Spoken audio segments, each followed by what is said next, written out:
Good evening, ladies and gentlemen. Welcome to the April 23rd Planning Board meeting. We're happy to see all of you tonight. Mrs. Washington, would you please have a roll call? Certainly. Mr. Barhu? Present.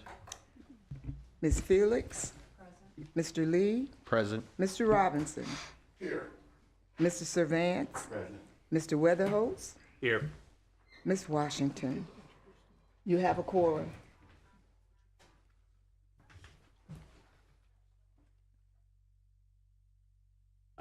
And could we have the approval of the minutes?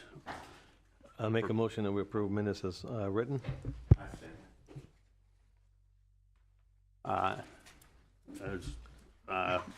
Can we have a roll call to see if everybody approves the minutes? Certainly. Mr. Barhu? Present. Yes. Mr. Felix? I'm sorry, Ms. Felix. Present. Yeah. She's new tonight. Yeah. Mr. Lee? It's yes or no, I'm right? confused Yes. about what we're doing here. Are we Yes. taking roll call again, or are we voting? Vote. No, No, just we're taking taking roll roll call. Okay. Oh. Present. Mr. Robinson? Yes. Mr. Servance? Yes. Mr. Weatherholz? Here, Ms. Washington? All present. all present. And I'd like to introduce Jasmine Felix, our new board member. This is her first meeting, so I know it'll all go well. I have a question, one clarification. Question. The roll call that was just made, was that a roll call or was that a yes on the minute? Microphone, please. The roll Pull call it that was, towards you. I'm sorry. The roll call that was just taken, was that attendance or was that a yes on the minutes? That was attendance. Attendance. No, but that's. And, motion on the and then floor. we had a motion to accept Accept the the, attendance. the minutes also. Oh, we did, all in one? No, no, We no, didn't, no, Mr. no. Chair, we didn't take a vote on that. No, we didn't take a vote on the minutes. We took, when Ms. Washington called the first time, that was Okay, roll let's call. take a And roll then call on the you minutes. said do a roll call for the minutes. That's what he said the second time. Mr. Chair, I think our standard practice is to take a vote. I don't know, you can take a The roll call minutes. vote. Right. Yeah, now. we're just going to take a roll call on it. Okay. You want me to do a roll call Yeah, on on just a minute. that? Okay.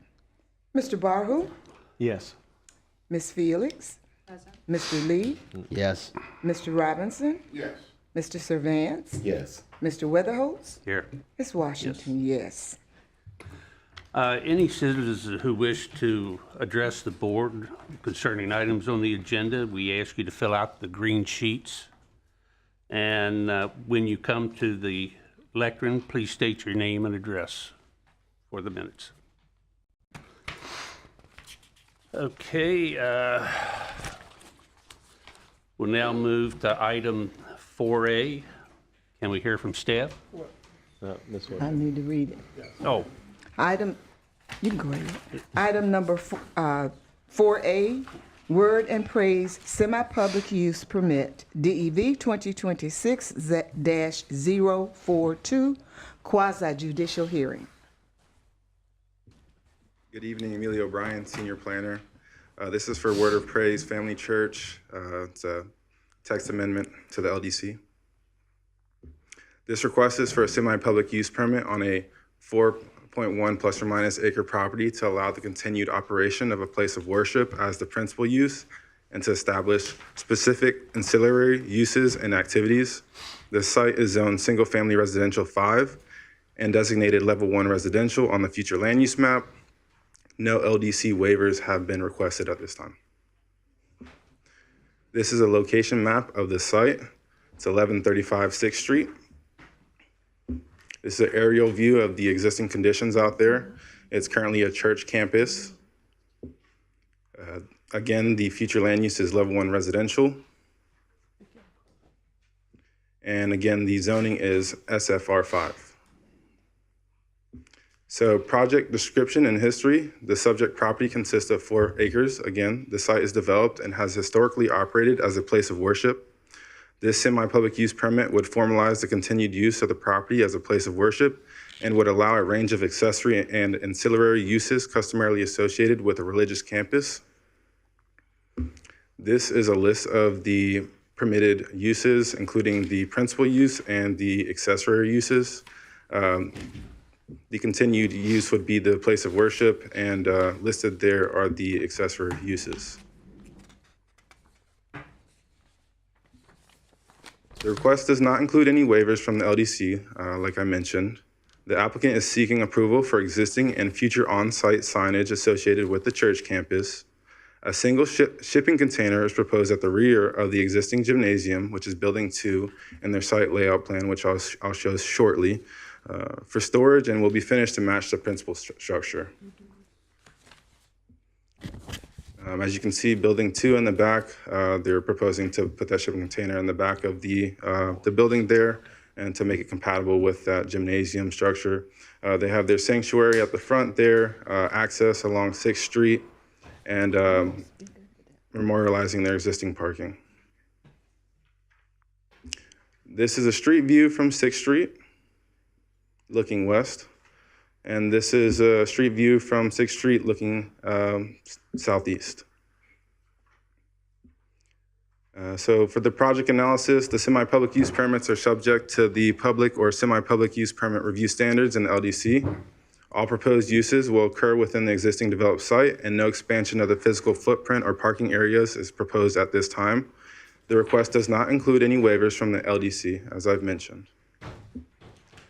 Staff finds the requested semi-public use permit meets the standards in section 3.4H4 of the LDC. Staff recommends the planning board forward the semi-public use permit to the city commission to allow the continued operation of a place of worship as a principal use and to permit the requested accessory uses on the existing developed site with no associated LDC waivers to the city commission with a recommendation of approval. A majority vote by the planning board members present and voting is required to forward a recommendation to the city commission. The item is tentatively scheduled to be heard by the City Commission for final consideration on June 3rd, 2026. Do any members of the board have anything for staff?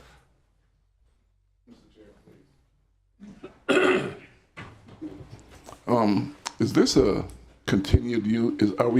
What are we doing here?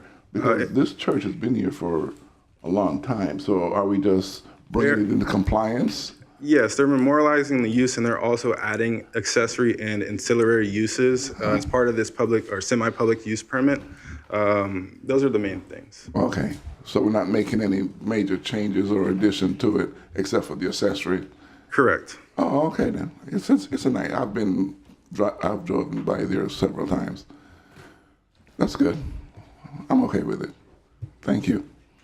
Is there any other questions? Nope. Thank you, sir. Thank you. I want to remind everybody that if you're going to speak and you're filling out a green sheet, could you please bring it up to the front so we can get you in order? Since there's no more questions, could we have the applicant speak?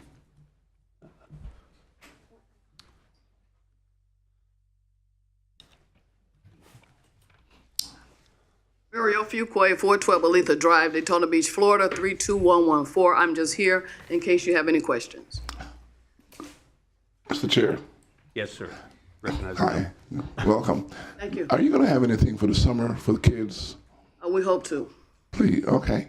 That'd be great because, summer is always, kids are out of school, they're bored. Yes. So the more community resources we have, that'd be great. Yes. I appreciate it. How can we get a hold of you if you're going to have summer programs? Shall I give you a number now? Yes, please. 386-257-2559. 2559. Is there any other questions? No, I know the pastors well. They're doing a great job there, and actually, they're put into use a building that needed to be used a long time ago, that gymnasium. Yes. So we commend you and compliment you and congratulate you, and we're for you. Thank you. I know both Mr. and Mrs. Fuqua, and I think it's an excellent thing that you're doing with the programs that you have, and we really do look forward to it. Thank you so much. Okay, could I have a vote, a motion to, Okay, I make a motion that we approve semi-public use permit, DEV 2026-042, Word and Praise Family Church. I second. we have a second? Could we have a roll? I second. Yeah, vote. Okay, Could I have a roll call sure. on the motion? Mr. Barhu? Yes. Ms. Felix? Yes. I apologize again. Mr. Lee? Yes. Mr. Robinson? Yes. Mr. Servance? Yes. Mr. Weatherholtz? Yes. And Ms. Washington, yes. Thank you. Carries, 7-0. and thank you very much. We will now move to item 4B. Oh, we do have one. Oh, okay, that was the applicant, okay. We'll move to item 4B. Would you, Certainly. Item 4B, Avalon Park Small Scale Comprehensive Plan Amendment, SSCPA, DEV 2025-218, legislative hearing. Good evening, Emilio O'Brien again, Senior Planner. As Ms. Washington has stated, this is for Avalon Park, Small Scale Comprehensive Plan Amendment. The project request is a request by Raymond J. Spoford, AICP, and Chris Warshaw, PE of England, Thames, and Miller, Inc. for approval of a small-scale comprehensive plan amendment to change the future land use map designation for approximately 27.3 acres from county low-impact urban and environmental system corridor to city mixed use and potential environmentally significant, and that's an overlay, and to create neighborhood V policy issue R. The applicant is also seeking rezoning to Plan Development General. Right now, we are focusing on the small-scale comprehensive plan amendment for this 27.3 acre parcel. This is the aerial of that parcel. This is the current future land use. As you can see, it's county, LIU, and ESC. This is the proposed future land use. It's mixed use and potentially environmentally significant, which is that blue line which overlays the mixed-use future land use. The current zoning right now is county, and as I mentioned, the next proposal is to go to Plan Development General. Project description and history. The proposed amendment to the future land use map, the applicant is proposing to amend the future land use from Volusia County low-impact urban environmental systems corridor to City of Daytona Beach mixed use with a PES overlay, as I've mentioned. The proposed amendment to Neighborhood V, creating Issue R, Policy 1, is a site-specific text amendment, which is proposed with the small-scale comprehensive plan amendment, to restrict development. The proposed neighborhood development policy would cap development at 80 residential units and 479,448 square feet of non-residential uses. Furthermore, the accompanying PD rezoning prohibits any residential units on this parcel, as they will be transferring those development rights. The proposed amendment to Neighborhood V, creating Issue R Policy 1, is as follows. I'm not going to read the entire thing right now, but that is the proposed amendment.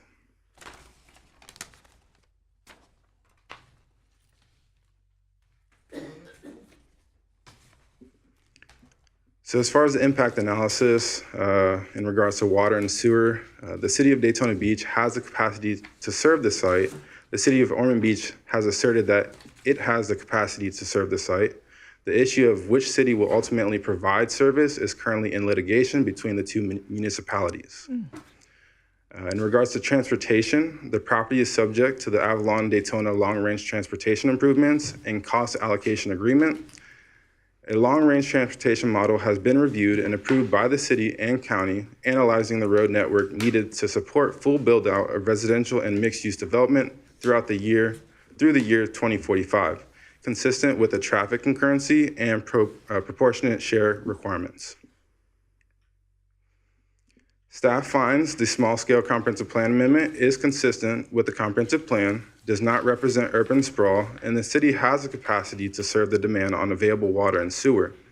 Staff recommends approval of this small-scale comprehensive plan amendment to change the future land use map designation for approximately 27.3 acres from county low-impact urban and environmental systems corridor to city mixed use and potential environmentally significant, and to create Neighborhood V policy Policy 1, Issue R. A majority vote of the planning board members present and voting is required to recommend approval of the city commission. The item is tentatively scheduled to be heard by the city commission for first reading on May 6, 2026, and for second reading on May 20th, 2026. Are there any questions for staff? Yes, Mr. Chair, if nobody else has. Just a little bit of a clarification. Now, this is a very huge, massive development, correct? The overall PD, yes, but in regards to this small-scale comprehensive plan amendment, we're looking at the 27.3 acres, which we'll be transferring from county future land use to city future land use, which would be mixed use and PES, the potentially environmentally significant. So we're just looking at a small portion of this. Yes, and I understand, where your head's at. You're thinking about the overall development, but this particular item is just for the comprehensive plan amendment associated with this 27.3 acres. Okay. And we're thinking of the potential, the PES overlay. That's set in stone, so that's not gonna, this is not gonna, how is it gonna affect? So the ESC, environmentally, it's the environmental future land use from the county. So basically the PES is just gonna overlay the county's future land use. Just gonna replace it. So it's gonna go from county to city. Okay. And as far as the city, that's our environmentally significant future land use designation. But as far as it being set in stone, once they get in the process, they get more surveying done and they actually identify the wetland boundaries and other environmentally significant features. At that point, it might alter, but right now it's just signifying that there is something there. Okay. Potentially. Well, thank you. Are there any other questions? No, just for clarity a little bit, I'm just trying to understand all of it. I know county owns the land right now, right? Or is it annexed already into the city? Well, they don't own it. Oh, they don't own it. It's located in a county, it's not in a city. Correct. What they're doing is they're bringing it into the city, and when we annex a property into the city, we require them to do a land use change and a rezoning to a city designation as opposed to the county designation. So this is the process that they would have to go through. Okay, so my next question is now, as far as the utilities, is battling between Almond Beach and Daytona Beach. Why would Almond Beach not pick it up, and if they get the utilities, or is it just still that's separate? That's separate. Okay. Yeah. All right. Just to make sure. Yeah, I'm trying to understand the lawsuit too. Is it going to be in Daytona Beach or in Almond? Daytona Annex. Right. It's in Volusia County now, and Daytona Beach is going to annex it, and Almond Beach is against the annexation. No, this is a different application. This is just for this small scale comp plan amendment that's associated with, that will be associated with the Avalon development. It actually connects two pieces that are located in the city on the east and west side, and that portion will be the corridor for a future Hand Avenue extension, which is part of the transportation improvement plan. So this is a piece. This is like the final piece of the puzzle for the land use side of this for this development. The zoning is a different matter, and that's the next item that we'll be discussing. Okay. So, Dennis, if I may, so is all the remaining parcels around this parcel already annexed in? Is that? To the east and to the west. There's some portions to the north and south that are not, but to the east and west they are, and this will make all of the development in Avalon within the city boundaries of Daytona Beach by doing this, the annexation and then a land use change. Right, and this piece is necessary to be able to do the hand road. Yeah, Avenue, sorry. Technically, it probably could stay in the county, but we've requested it come into the city because we want the city to be in full control of all of the property that's within the Avalon development. That makes sense to me. Yeah. Any other questions? Thank you, sir. Thank you. Can we hear from the applicant? Good evening, ladies and gentlemen. I'm Jamie Seaman. I'm attorney for Avalon Park Daytona LLC. I'm really here to answer questions. Dennis explained this piece needs to come into Daytona Beach. The city has requested it. An application has been made for annexation. You all don't get to see that. That goes straight to the city commission, and that we're following the process through. We do need to get a land use on it before it can be rezoned. As you can see, we put a cap on the residential and on the commercial, similar to what it was with the county, so that we're not asking for any increases. We're not asking for anything more than the land is already entitled to in the unincorporated area. And I'm here to answer questions. Now, so there is no environmental impact in your request? We are not asking for the environmental systems corridor to be removed. No, that the city's similar designation will go over the same corridor of land. There will be a road going through here, and there likely will, when that road goes in, be environmental impacts to those roads, but of course that'll be taken care of at the time the county designs the road, because this is going to be a county road. It's a Hand Avenue extension, which will come over I-95, land on one of the pieces of property that's one of the Avalon pieces. You'll see that in the next presentation. Go across this piece and into and up over all the way out to Shadow Crossing at State Road 40. So that's the ultimate plan for this road. It'll be a new evacuation route. And this little piece of property is key to get that road all the way in, which is why we're here today. So the road will be controlled by the county? Yes, it will be a and county funded by the thoroughfare county? road. Yes, it will not be a developer's road. It will be a county thoroughfare road. Okay. Any other questions? I have a question. In order to connect it, there's a small portion for the connection? There is, and if are you asking a question about the annexation or, okay. So the annexation statute requires you to have those connections. There is a connection on the east and there's a connection on the west. It also allows for a reduction of enclaves, and this particular parcel will reduce the county's enclave that sits between Ormond and Daytona Beach. And this will be fully funded by the county? The road? Yes. Actually, you'll hear more about that later, but it's going to be funded by the developer. So more to come, folks. This is just that small piece, and it's the stepping stone we have to go through in order to bring you the bigger project later. Okay. Okay? But ultimately, the county and the state probably has determined that those crossroads like Hand Avenue, for example, crossing over 95, are essential for alleviating traffic in this area. Hand Avenue has been on the county's wish list for about 25 years now. Yeah. And this piece of land is going to make that possible. This piece of land is going to make that possible, yes. Any other questions? Thank you. We have a couple speakers. Michael Jeffry.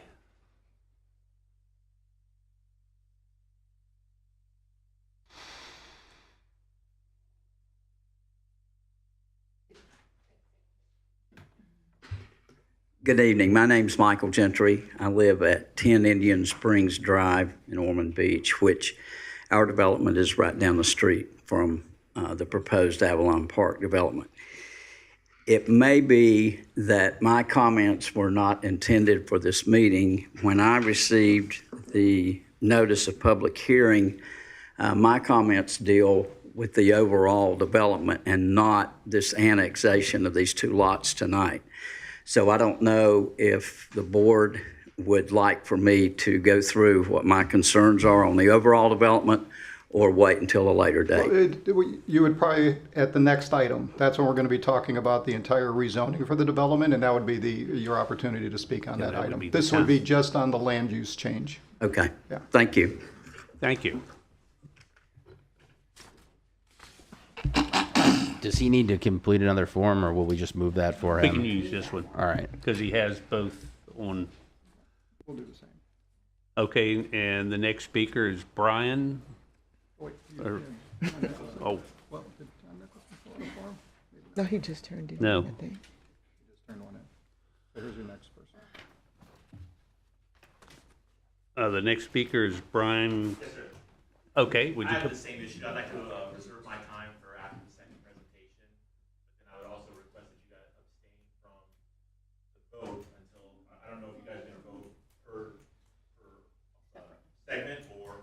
So if you are going to do per segment, I would ask that you abstain from voting until you hear the entire picture, and then do one vote for both issues. It's up to the We would board. need to vote on the land use first Yeah, before you can hear the next item. Yeah. Land use first. I have no problem with it if it's, The process would be to take the items one at a time and to hear the item and then to vote on the item and then move forward to the next item. The vote is a recommendation to the city commission. Well, I think that the attorney was providing some guidance on that, if we could give him a moment there. They can't do the PD rezoning until they have a vote on this initial issue with relation to the land use. So you have to have the land use first before you can have a rezoning vote. So, and again, it's a recommendation to the city commission, but that item has to come, the land use item has to come before the rezoning item, so. I think we should just go on and stick to it and vote on this item agenda.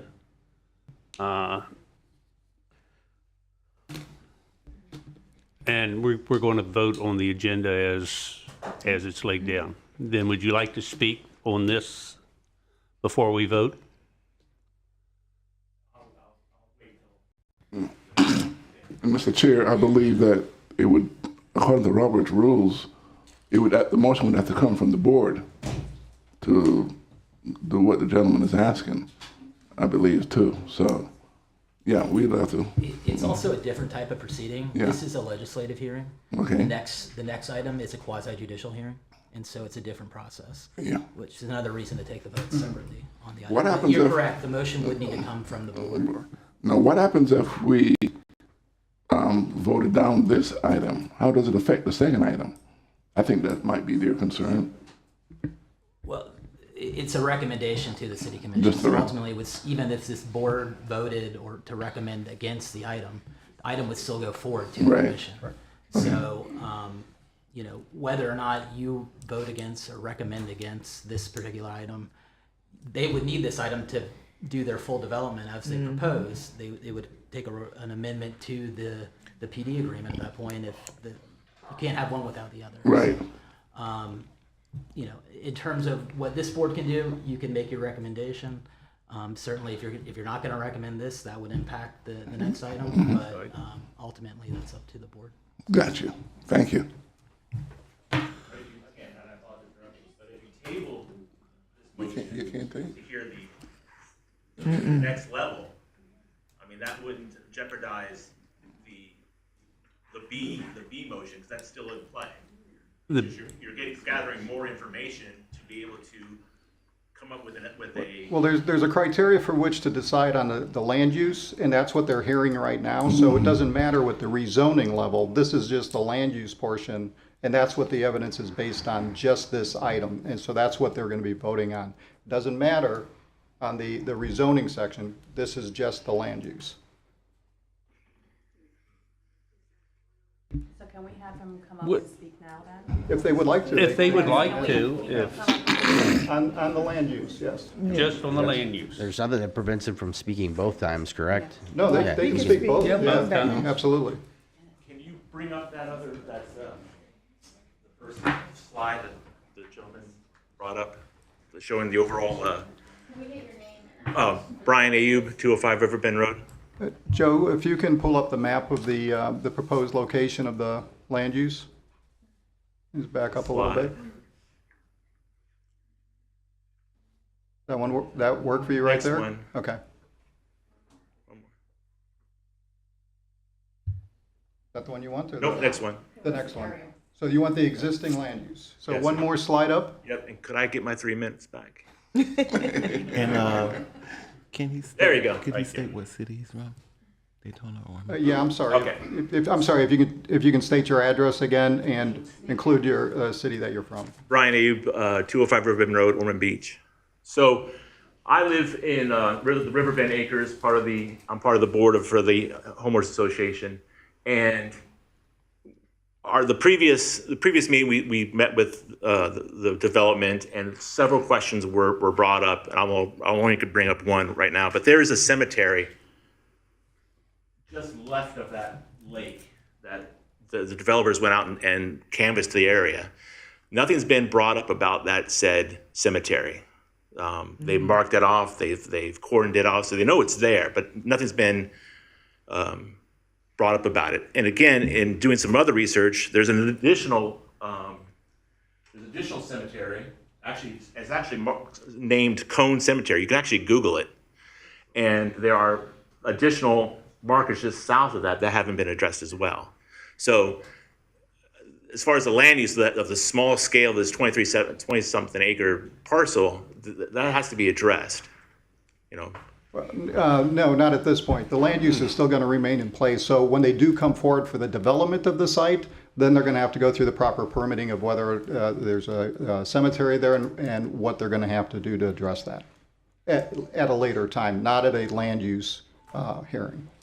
Okay, so this is still It's a process that would take place, but it would take place in the future when the property would March be 5th or May 5th or May 26th or not? No, as far as designating the cemetery and whatever their requirements are with the state, it's not a city requirement, it'd be a state requirement, I believe, with the cemetery. They'll have to go through that process and provide the permitting that they're able to do any type of development around there at that time of development. Okay, yeah. All right, well, thanks, sir. We have one other speaker, John Nicholson.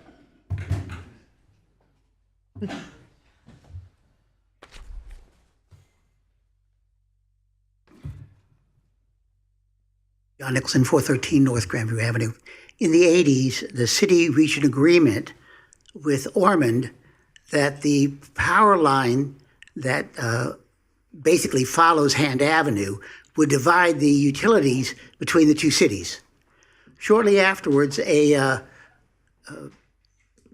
Aberdeen came to the city and asked if we would allow the portion of their property that was in the city of Daytona Beach to be annexed into Ormond, and that in the future we would have the ability to annex land from Ormond into our city about the same size.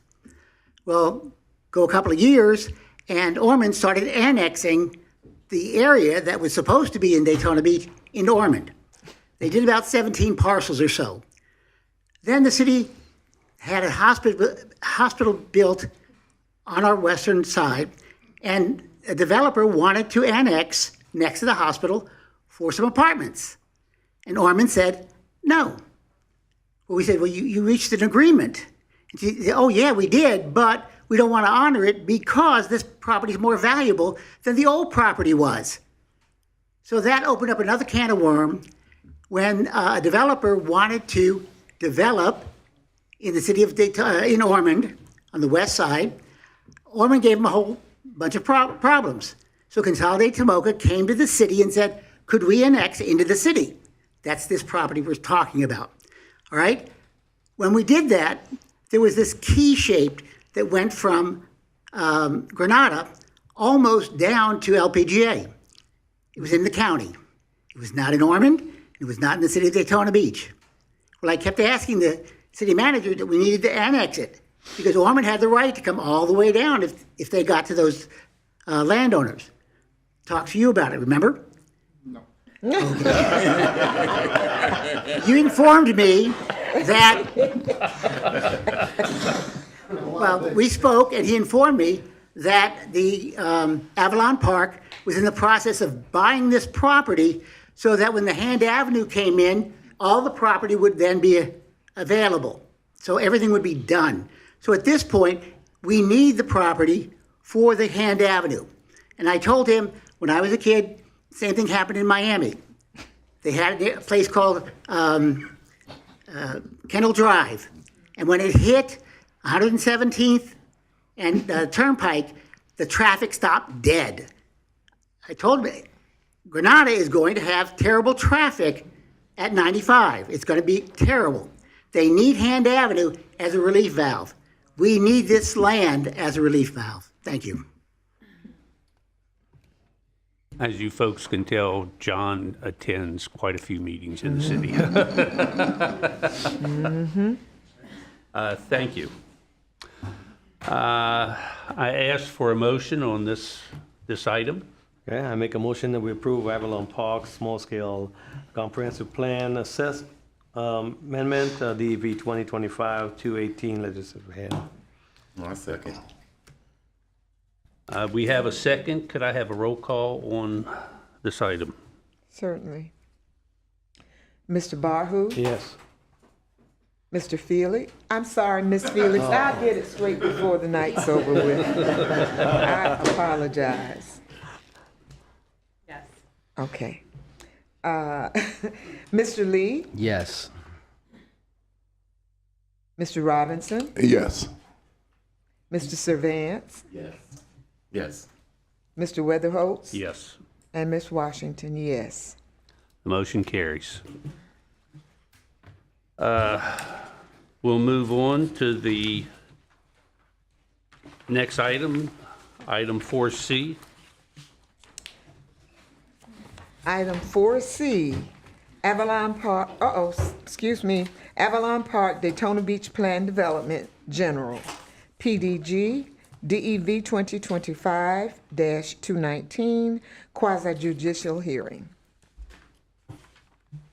Good evening, Dana Lee Pettick, Senior Planner. This item is a request to rezone approximately 2,760 acres of property to the Avalon Park Daytona Plan Development General for a mixed-use development with 8,818 residential units and 1,091,150 square feet of non-residential uses. So this is the property which is located on the south side of West Granada Boulevard, which is also west of I-95. This is the future land use on the property, which is low-intensity urban and mixed use. And the zoning is currently Volusia County and planned development, which will be rezoned to one planned development. And this is the aerial, which shows the property is currently vacant.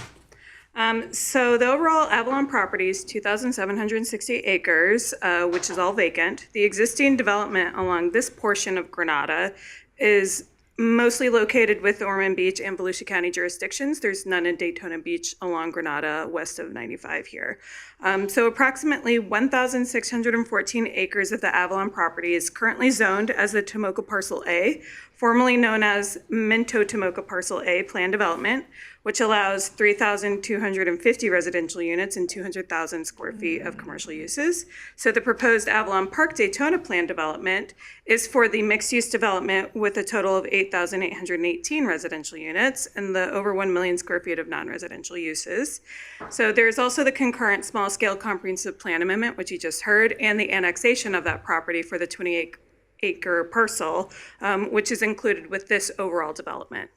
So this is an aerial which shows the city limits, just to give you an idea of where we're talking about, along West Granada Boulevard. So Daytona Beach is the yellow color, Ormond Beach is the green, and Volusia County is the remaining property.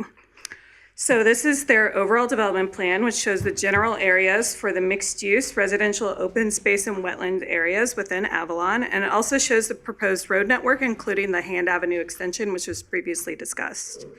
So these are some of the photos the applicant included in the existing Avalon Park Orlando and the proposed plan development agreement to demonstrate what the intended design and development would be.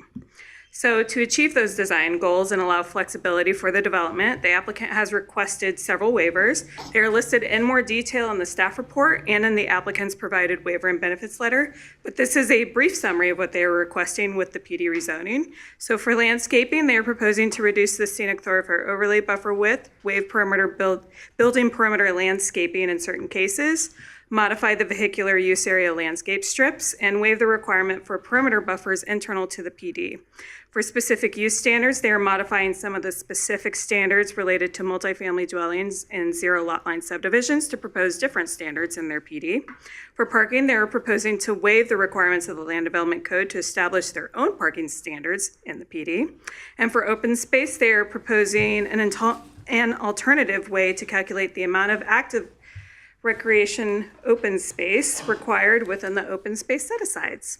For signage, they are waiving or modifying portions of the sign code to establish their own sign regulations and create a master sign program. For tree preservation, they're requesting to allow the required tree for a single-family lot be allowed anywhere on the lot and not just in the front yard. And for subdivisions, they are proposing to reduce the minimum lot width for townhomes. So this is their sign plan the applicant included in their PD agreement, which shows their proposed designs for their master signage. So with that, staff recommends the planning board forward the rezone of approximately 2,760 acres to Plan Development General to the City Commission with a recommendation of approval. A majority vote by the planning board members present and voting is required to forward a recommendation to the City Commission. The item is tentatively scheduled to be heard by City Commission for first reading on May 6, 2026, and for second reading on May 20th, 2026. So this concludes staff's presentation. If there are questions or comments about the specific details of the project, we will defer those to the applicant, but staff will be available if needed. Is there any questions for staff? Yes, Mr. Chair.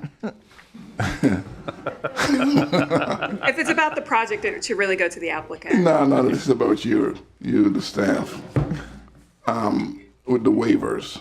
Yeah. Mr. Dennis, are they asking to rewrite the codes? No. Pretty much. With all the waivers? Pretty much with all the waivers? No, because, I mean, it's a massive project, and with all the waivers that they're asking, it's almost like, okay, it's bringing in a new code to the, rewriting the codes for. Yeah, please explain. Yeah, we take into consideration that we're talking of approximately nearly 3,000 acres that'll all fall under one zoning district, which is the Planned Development Zoning District. That'd be highly unusual. Usually we will see, if it were straight zoning in the city, you'd see multiple zoning districts that would be over this size property. But because they're all going in one single zoning district, which is the Planned Development Zoning District, all of those regulations have to fit for that PD. So they have to modify some of those standards to make sure that they can put all of those different development standards for this particular project. So we take a look at this when it comes in, and we look at if those modifications are appropriate for the location and for the type of development, and that's what we do in our evaluation, and we've reviewed that, and we've accepted the modifications that they have based on the type of development that they're going to be having. So it's more than just the number of the waivers requested. It's what are they requesting, and is it appropriate for the location? And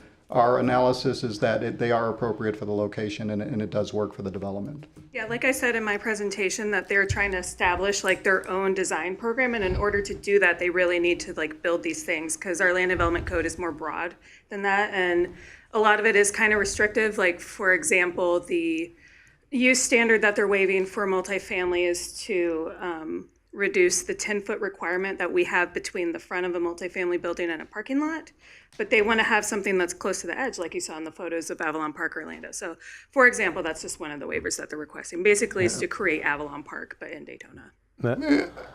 But if I may, excuse me, I certainly have some concerns and questions about that, especially zero lot allowance. I mean, you leave one person, door goes right into the next person.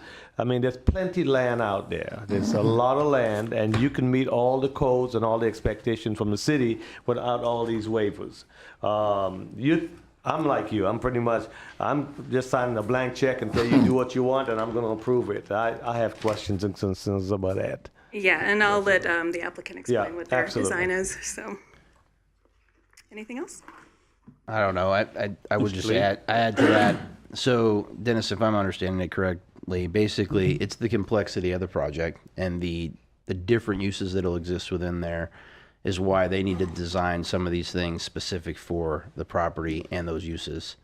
And it's not going to match any code that we already have existing. So we don't have one code that would encompass everything that they're trying to do. So in some way, this is gonna need to occur in order for a project like this to occur. And can you elaborate? I know you talked about you've analyzed it here, but going forward, as they are those things already written and you guys have already read them in this PD agreement? So like the waiver for designing the parking different than we would have normally? The development standards are established with the PD agreement. Right. And when they come in, whatever's not in the PD agreement is based on our land development code. So whenever any development comes in, we're reviewing it for the PD agreement and our land development code to make sure that it's consistent. Right. And for parking specifically, I did include what they actually wrote in their PD agreement and my staff report, like what they're proposing for parking is in there. So.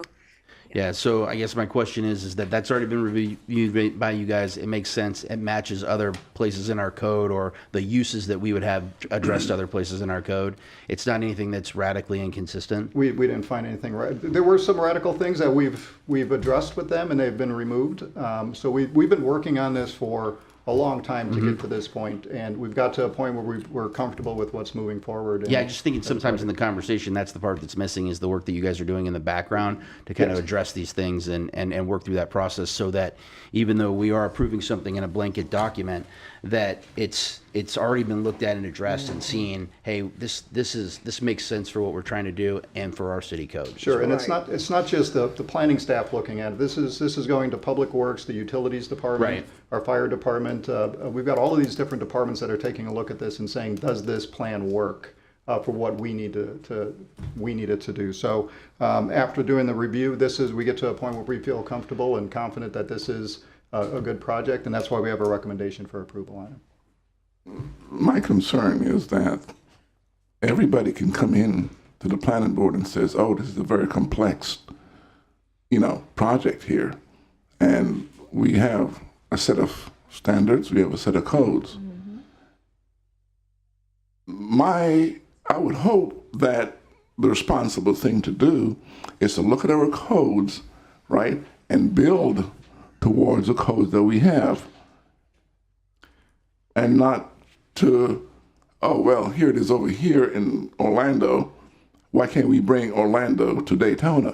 Why can't we be unique and says, this is Daytona, right? This is Daytona codes. Sure.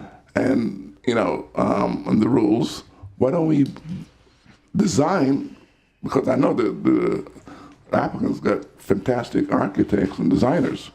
Why can't we play within the sandbox with the rules that's there now, no matter how complex it is, okay? And then you wouldn't have so many objections or so many disagreements and so many stuff that has to be rewritten if you play within the rules. When I look at the project and the waivers is saying, with the multiple waivers, is that, okay, here's what the city has, but we don't like it. So here's what we're going to do, and ask them, to go according to our plans. That's not planning on our part. When we set up the rules, we're saying this is what we would like it to look like, and we don't want it to look like Orlando or wherever else they have. It looks beautiful in Orlando, but what I'd like to say, how does that fit into the city of Daytona? Okay, and that's why we have the codes and the rules for the city of Daytona, so that we can maintain the Daytona Beach community, not Orlando. I don't want to live in Orlando. I don't want to look like Orlando. That's why but all the waivers are saying to me, oh, no, you're going to be in like another city. That's not kosher. I have a question too, if I can speak.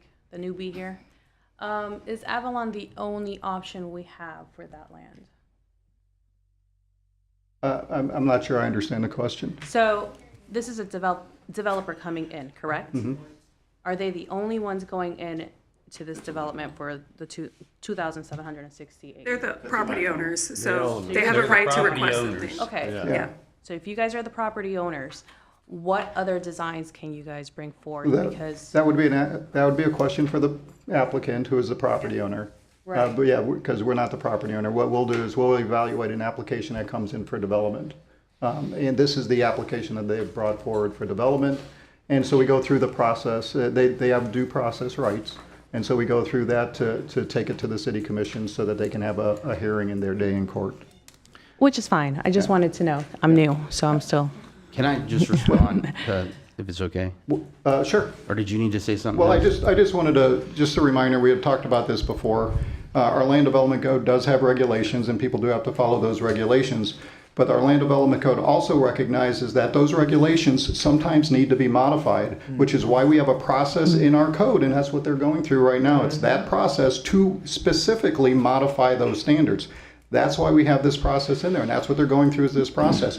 We recognize that not all of these standards are appropriate for every single location. That's why we have the opportunity to go through the plan development process to modify those standards to have a better project sometimes than you would with straight zoning.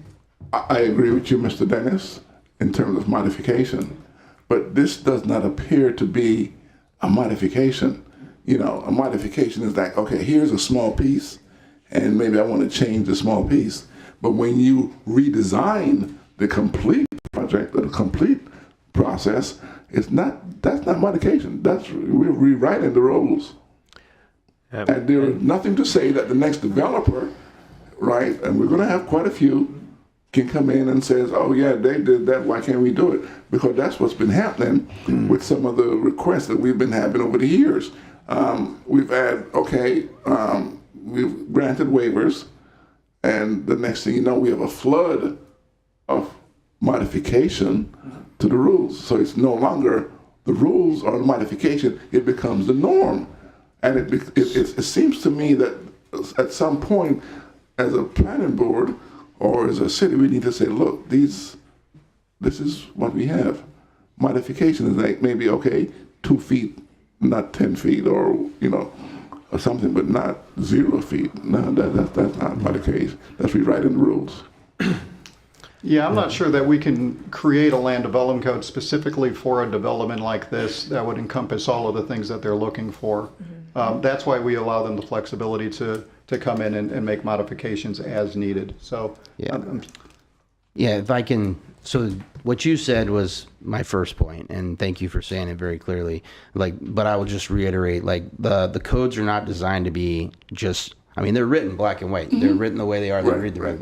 But they're designed to be very, at least the less intrusive as they can possibly be, right? Allowing people to still be able to do things on their property, allow for growth to occur in the city, and allow for modifications to be made when things seem like it would apply across multiple pieces of property, seem like a good idea at the time. Well, this one outlying property has something unique about it. So there's a process to go in and make these modifications. If we kind of go, or I guess my question would be to you, is your thought process that we just don't use PDGs anymore? Because what you're describing is a PDG. It's the idea that somebody could come in with a piece of land, apply to design the property a certain way, and outline all the different steps they're going to go through to do that, along with what rules they're going to follow. And those are going to be evaluated by the city. The city's going to compare them to our already existing codes and see, do they make sense for what we're trying to do? I mean, that's the first part of it. The second part of it is, if we just say, hey, you've got to match our codes as a city, this is a perfect example where we lose, because this is a developer who has done this 4 times now. And they have learned from each one of those times what didn't work in those areas or what they should have done on the front end. So if they're bringing to us and saying, hey, we did this before and it didn't work, and now we want to do it this way. Does this meet your code? Does this work with what you guys want to achieve? They're at the table having that conversation back and forth with the city, with city staff. I think we got to account for that, and we got to take advantage of that as a city and let them step in and bring that knowledge, that wisdom that they come from another development, another area. We can sit here and say, hey, we don't want Orlando. I mean, I'm going to be honest with you. I've been to the Orlando property, and what I saw there was a beautiful, thriving community that is really unlike anything we have in Daytona, and it's something that would benefit the entire city as a whole. Just the way it's designed, with its little city center, with people there, you're self-contained if you wanted to. You can live, work, and play there, which is like their mantra, and you can. The entrepreneur spirit of what they have going on was really overwhelming to me. When problems came up, they worked with the municipalities there to solve those problems. So if we just say, hey, you got to match our codes, we don't want to talk about it, just match it, I just think we're losing as a city if we do that. It's not so much about just matching the codes, okay? And there are modifications to every rules, and there's also flexibility, and there's growth. However, when you're going to do such a massive redesign and a massive process, then there ought to be, maybe that's a proposal for the board to change and to meet that design. What I see is a rewriting of the rules, not necessarily that I'm going to play by the rules or I'm going to do some flexibility, which I agree with flexibility, but this is not flexibility or modification. This is a rewriting. This is setting a new standard. Well, I think they follow the rules by applying for a PDG. And so I guess if the question is, you're asking, like, if you want to see something different or you're requesting something of them, I mean, I think that's a valid thing. If you can think of something that you would want to be written differently or see differently, or you think something is going to have more impact than maybe they've considered, I mean, as a member of the planning board, I'd love to hear that too. Just, I think those are important things. That's part of what we are, even as a community. Any community member could bring something like that up. Okay, Yeah. I would like to say something. Go ahead. Okay. That, all of your questions are sound, but I think that possibly and hopefully that the developer that's requesting this can kind of answer some of the questions. I mean, I wish that we had more 3,000 acre developers coming into Orlando. I think we'd have to annex Ormond Beach or something, but it's not going to happen. This is something that's going to be very unique, and I personally believe it's going to be very good for the city. It's something that I've been involved with a lot of large developments in the Orlando and Kissimmee area years ago when Disney was starting about. And this is not unique. With a major land development like this, these are things that come up, and hopefully some of the things that they're doing are changing. Maybe we'll want to change some of the codes. But I don't feel that anything that the city does as far as codes, it's not written in stone. It's always can vary somewhat. So if I'd like to kind of keep the, if there's any other thing important that you feel, we'll discuss it. Tony, you? Yeah, just a comment, I guess. I don't think I'm not against the project. I think there's, some great things that will come out of the project, and it'll be nice, considering. But my concern is about there's plenty of land. It seems like we're getting greedier. It's about the dollar rather than making sure that our community, we live here. That's why I come and I'm part of the planning board, because I'm invested in the community. I want to make sure it stays a certain way, and I don't want to live somewhere else. I've been to the concrete jungle and all this other stuff, and I've been there, done that. I wanted something, you go outside, have a little bit of grass. I don't have any problem modifying some of the setbacks. We used to be 25 feet, we went down to 10 feet, and now it's 5 feet, and now it's 2.5 feet, now it's 0 lot. I think that's just way too close, especially when there's that much land. I know there's sometimes, some areas, some project you'll have, you have to give and take a little bit. I don't have any problem with the sign. The signage, I think, is fine. You want to develop your own sign program, that's okay. I'm okay with that. But when it comes to the parking, we've gone down from parking from 2 spaces to 1 space, or 1.2, 1.5. What is 1.5 car? Those are things that when you look at it, it is one way or another. And I think that's my concern about this. There's plenty of land. We're not restricted to say it's only so many acres. You got hundreds of acres. So it's a matter of taking and saying, these are our criteria for Daytona Beach. We'll work with you. We're happy that you're coming. We want you here. However, let's give neighbors a little space. Let's do something, make sure they have enough parking. Let's make sure those codes, the modifications are not overwhelming. And this project, it's a lot of overwhelming modifications. Too many, I think, for the project. Some of it I'm good We should let with. the applicant. Yeah, absolutely. But that's my comment. Thank you. Okay. Wow. Good evening, Mr. Chairman, ladies and gentlemen, Dennis, David, thank you very much. Thank you for the opportunity to be here. I state my name, Beat Kali. Sounds funny. It's from Switzerland. Beatkahli, 3801 Avalon Park Boulevard East, Orlando, Florida, 32828. As you probably can hear, I sound a little bit funny, but that's the Swiss accent. I am proud to be here tonight. I'm thankful to staff. As you can see, I have my partner of a quarter century or more, Jeffry Fuqua. The boulevard, when you come out of the Orlando airport, is named after this gentleman who did so much in Orlando. I have a whole expert team here. You know Jamie. We have Mr. Florio, who is from New York, I guess, but he's a famous engineer. We have Ross Talley, who lives, learns, works, and plays in Avalon Park for more than a quarter century. He's on my staff for more than 27 years. So he built the town from scratch. We have here Stephanie Lorette, who came from a small town in Kansas City and found a town to belong, Avalon Park. She's our Senior Vice President of Marketing. So, ladies and gentlemen, I want to tell you, I'm delighted and I'm excited that we can build a town, a small town, where people live, learn, work, and play. A town where people belong, where people feel safety. And I hear very well, Mr. Robinson, your comments, and I appreciate them. But I want to say, probably first, Mr. Baru, 40% of that land, based on our plan, will not be developed.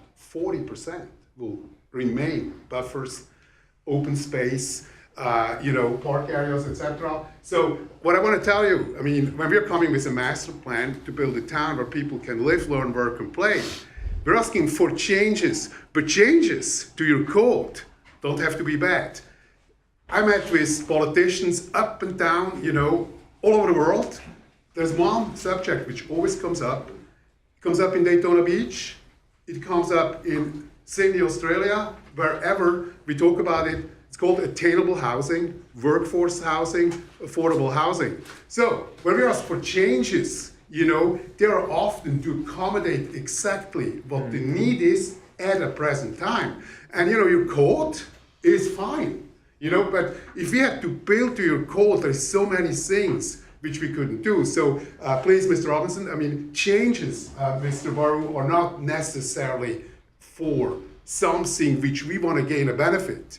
And as a matter of fact, when it comes to public infrastructure, I almost call him my 25-year-old partner and said, we never ever, in building 4 towns, had to put so much money up front to build an entire road system for close to $8 billion. So you get all that benefit. I hear sometimes that there is traffic concerns here, and I can assure you it's not coming from our property at the moment. I mean, they're saying, well, there's traffic jams, it's all Avalon. I say, well, wait a moment. I mean, we don't have even a soul living there. So if you have a problem now on Granada, if you have a problem on Han, it's definitely not coming from the few deers which we have. They're not driving cars. So having said that, ladies and gentlemen, I'm, proud to present a small town to Daytona. My wife actually said we want to be one of the first homes in Avalon Park Daytona. So we did that already in Avalon Park Orlando. When it comes to experience,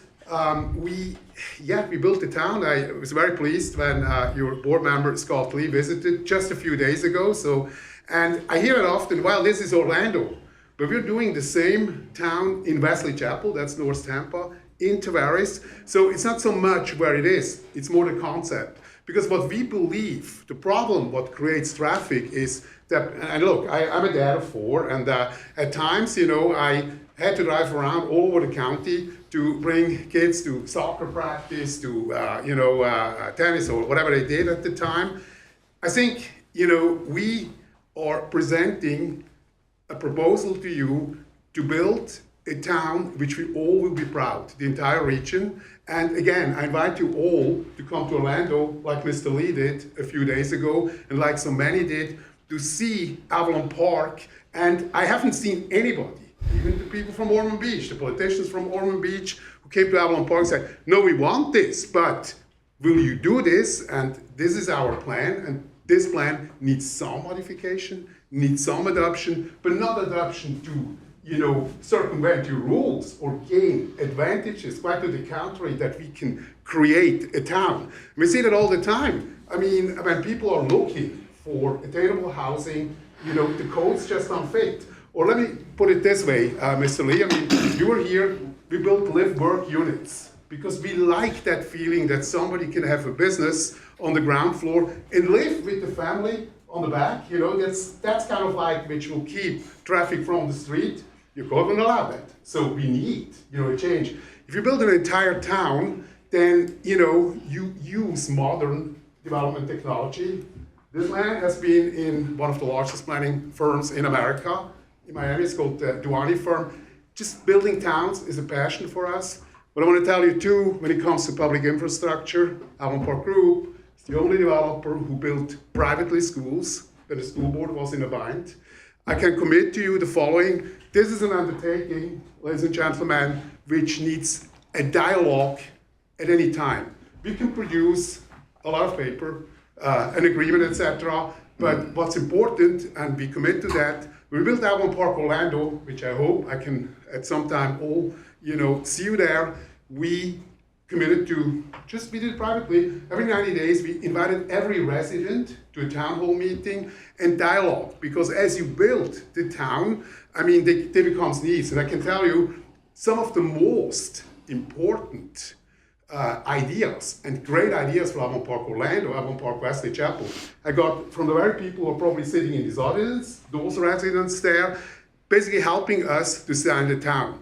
When I first, started Avalon Park Orlando almost 30 years ago now, I wasn't even a dad, and I wasn't, aware that schools are very important. But the realtors actually told me, hey, if you want to sell homes here, if you can get good schools, brand new schools, then we'll bring you clients that you can sell home. So as a matter of fact, Avalon Park Orlando has 6 schools. 4 are built by Avalon Park Group. They're all A schools. They're all blue ribbon schools. And that's what we're going for, So, to do public-private partnerships, and that's kind of like what I commit.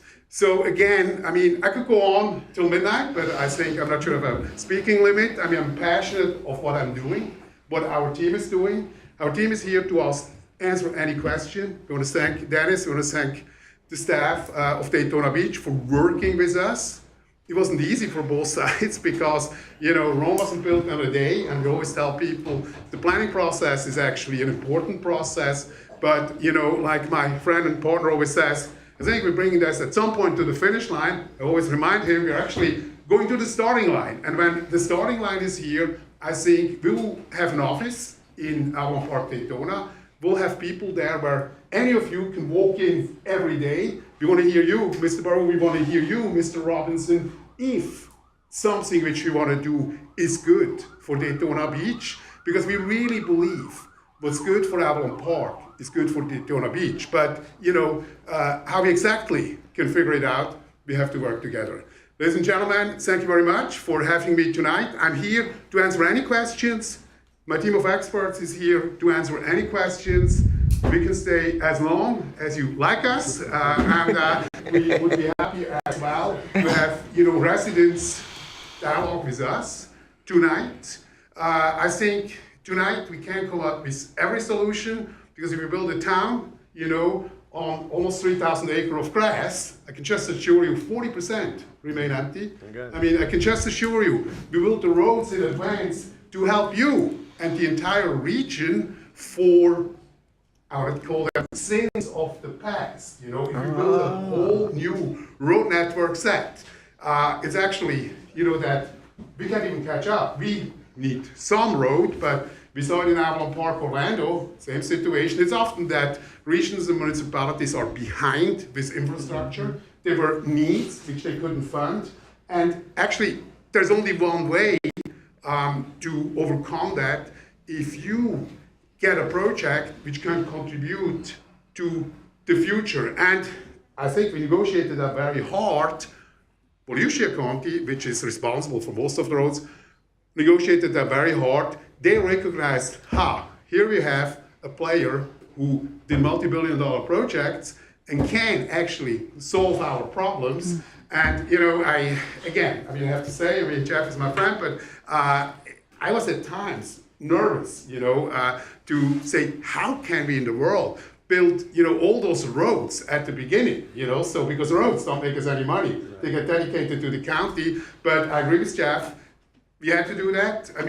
I remember in Orlando, people ask, how can this group just build all these schools and give all this, we dedicated, a stadium, state didn't allow football stadiums to be funded anymore. And we said, I'm from Switzerland, I kind of thought, no big deal in a high school, but they told me, that football and high school are relatively important things, so we built them a stadium, so we believe investing in public infrastructure, but in a dialogue with you, not changing rules, but having the rules which allow us to do our development for the best of the citizens of Daytona Beach and the region. I can tell you too, we had this discussion on, I think it was Monday, Mr. Lee. Once you have this, you will not build it overnight. So, but the question came up, if this master plan as presented, and probably it would be great if we would give you those handouts which we have, and we can't study it all. You can kind of see where we're coming from. If you haven't been in Orlando, you can kind of see what it's all about. But let's, for a moment assume the light will go out and we could build this overnight and tomorrow will be there. It will probably be around a $5 billion ad valorem tax on your tax roll, which would be probably a third more on your taxes, right away. So we did studies, actually Orange County did studies. This type of development does the following for, the greater region, because people can live there, learn there, work there, and play there. We call them the quadruple stakeholders. Somebody who has a house there or an apartment. Somebody next to the house has kids who are going to school there.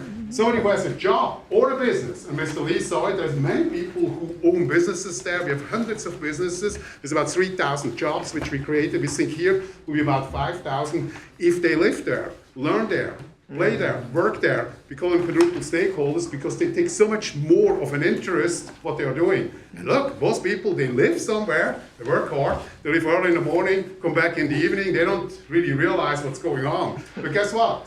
If you live there and you have a business there, your kid goes down the street to the school. Myself, my little guy, which just got married 2 weeks ago, now he's 26, went to preschool in Avalon Park, Orlando. Well, I would go to a play, during the day because it was a 3-minute walk.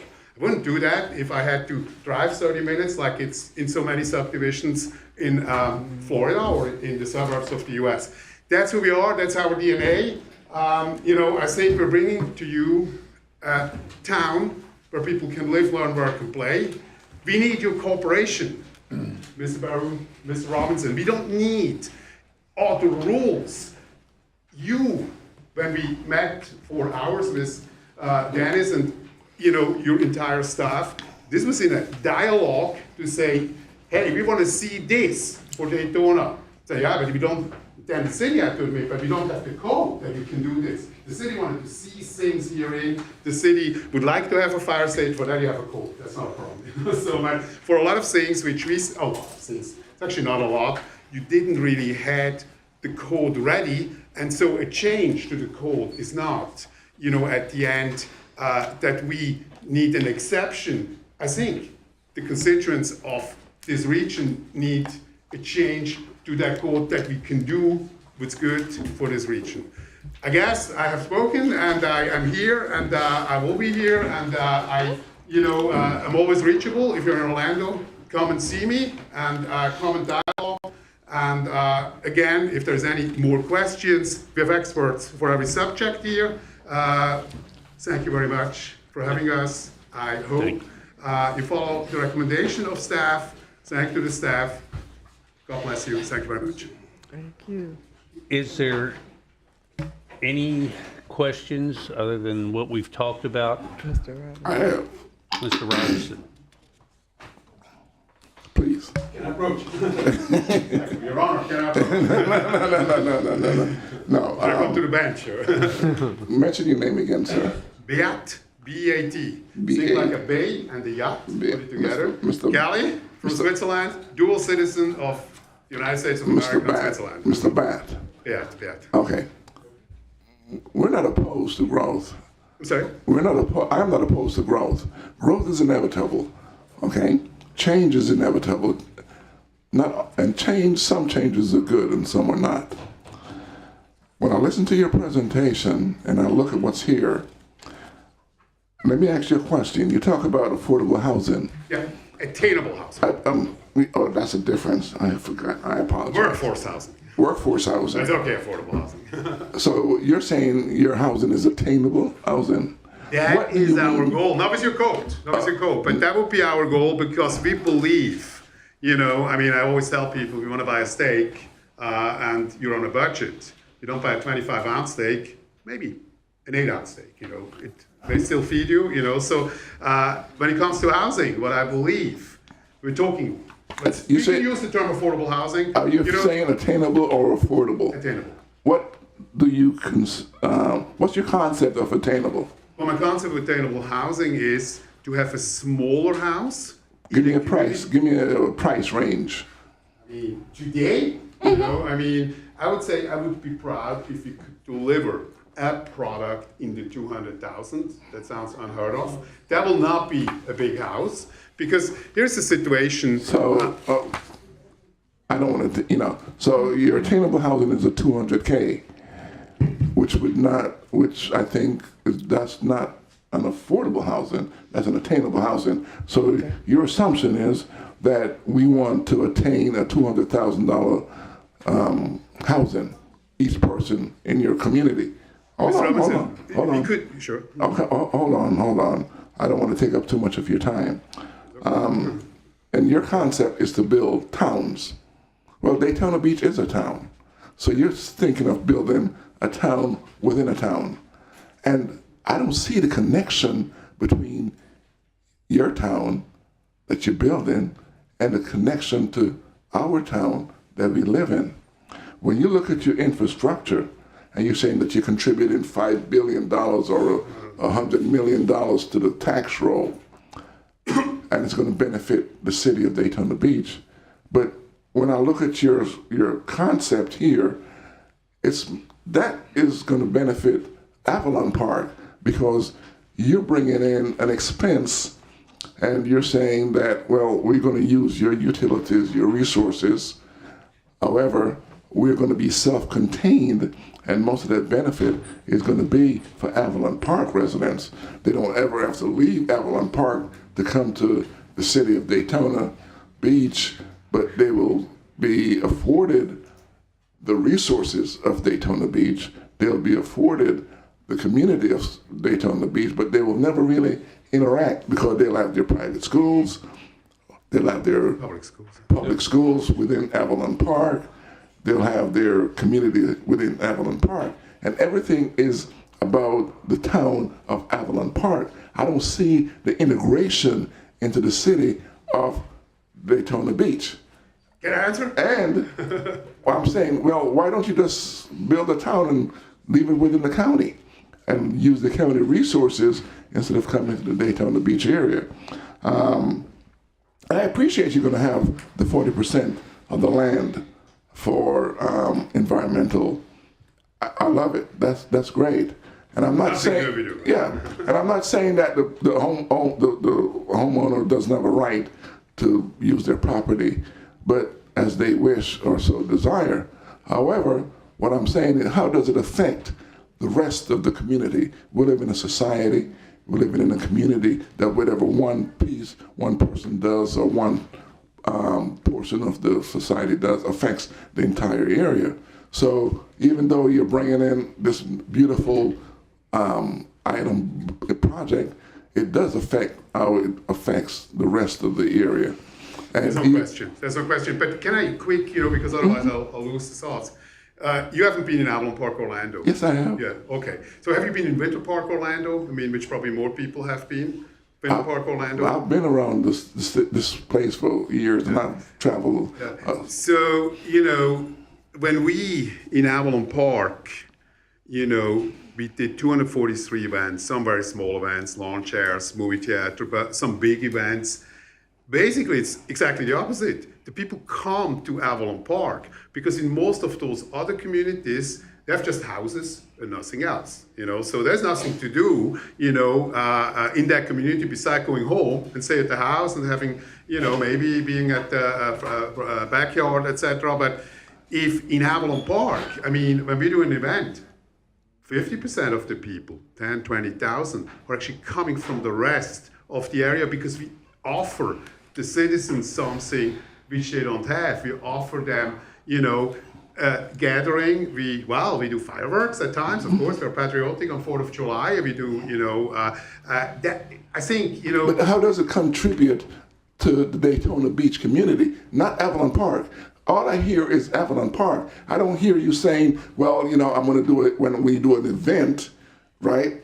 I'm going to take it to this community and not the community coming to us. It's almost like you're trying to, it's like a separate, segregated area, right? Like That's what I talk about the most, you know, can I tell you? yeah, Because, I want to hear you tell me that, okay, if we have movie nights, I'm going to take the, you know, movie nights to Daytona Beach, not just Avalon Park, because not everybody in Daytona Beach have the capacity to drive all the way out to Avalon Park. You know, So when I look at your presentation and I look at your thing, you know, it might be great for a compact area, but there's a lot of people that don't drive. They don't have the transportation. I understand. So what I'm thinking of is like, But I don't see the community connection. I don't see it.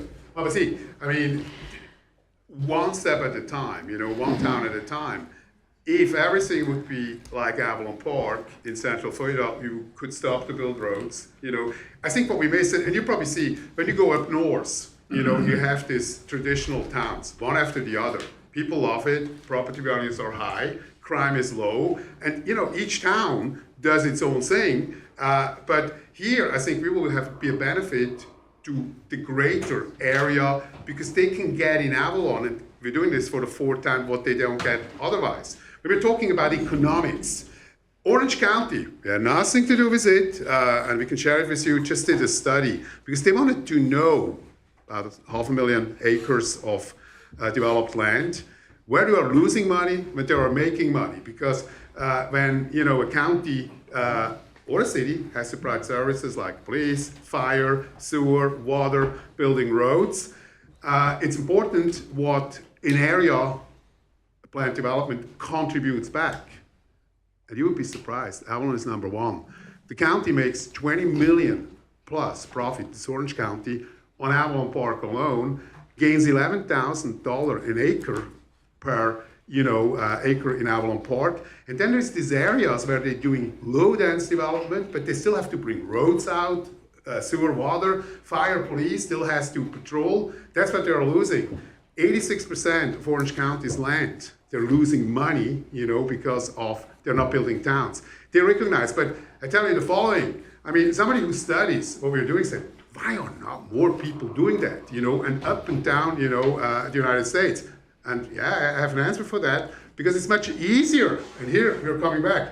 Hey, look, if it would be just for money, but you'll see, we're passionate, aren't we passionate? You saw that? I mean, if it would be just for money, it would be so much easier to build by the code and just build houses and be done with it. Honestly, you know, so done, you know, because that's easy. To build a town from scratch needs a lot, you know, to get that sense of place, that sense of community. You know, you can't just have a bunch of builders building a bunch of houses. That's, I think, where your problem is with traffic. You know, that's your problem with crime. Those towns, you know, Mr. Bat, you're the one who's bringing the traffic. I'm not. Well, hold on. I'm not talking about the traffic that's already here. Okay. We understand that, right? But you're saying that we're going to build roads. Well, if you didn't have the folks there, we wouldn't need the roads. Oh, no. If you didn't have the folks there, we wouldn't need the crime. I think we should have a glass of wine together. I understand that. So don't, you know, that to me doesn't move me. What I don't hear from you, I don't see the connection to Daytona Beach. I don't see it. I don't see it. Let me talk about traffic. Here's the problem. If you have a community with just houses, which you generally have, you know what happens? You know, if you have to go to buy something, you have to drive out on the roads, you know, because, you know, the strip mall is 2 miles down the street, 5 miles, etc. You go on Grenada, go on wherever you go, you know. If the schools are somewhere, the kids have to be driven there with school buses or privately. You know, and I'm a dad, you know, I have to drive all over the county for soccer practice, for this or that.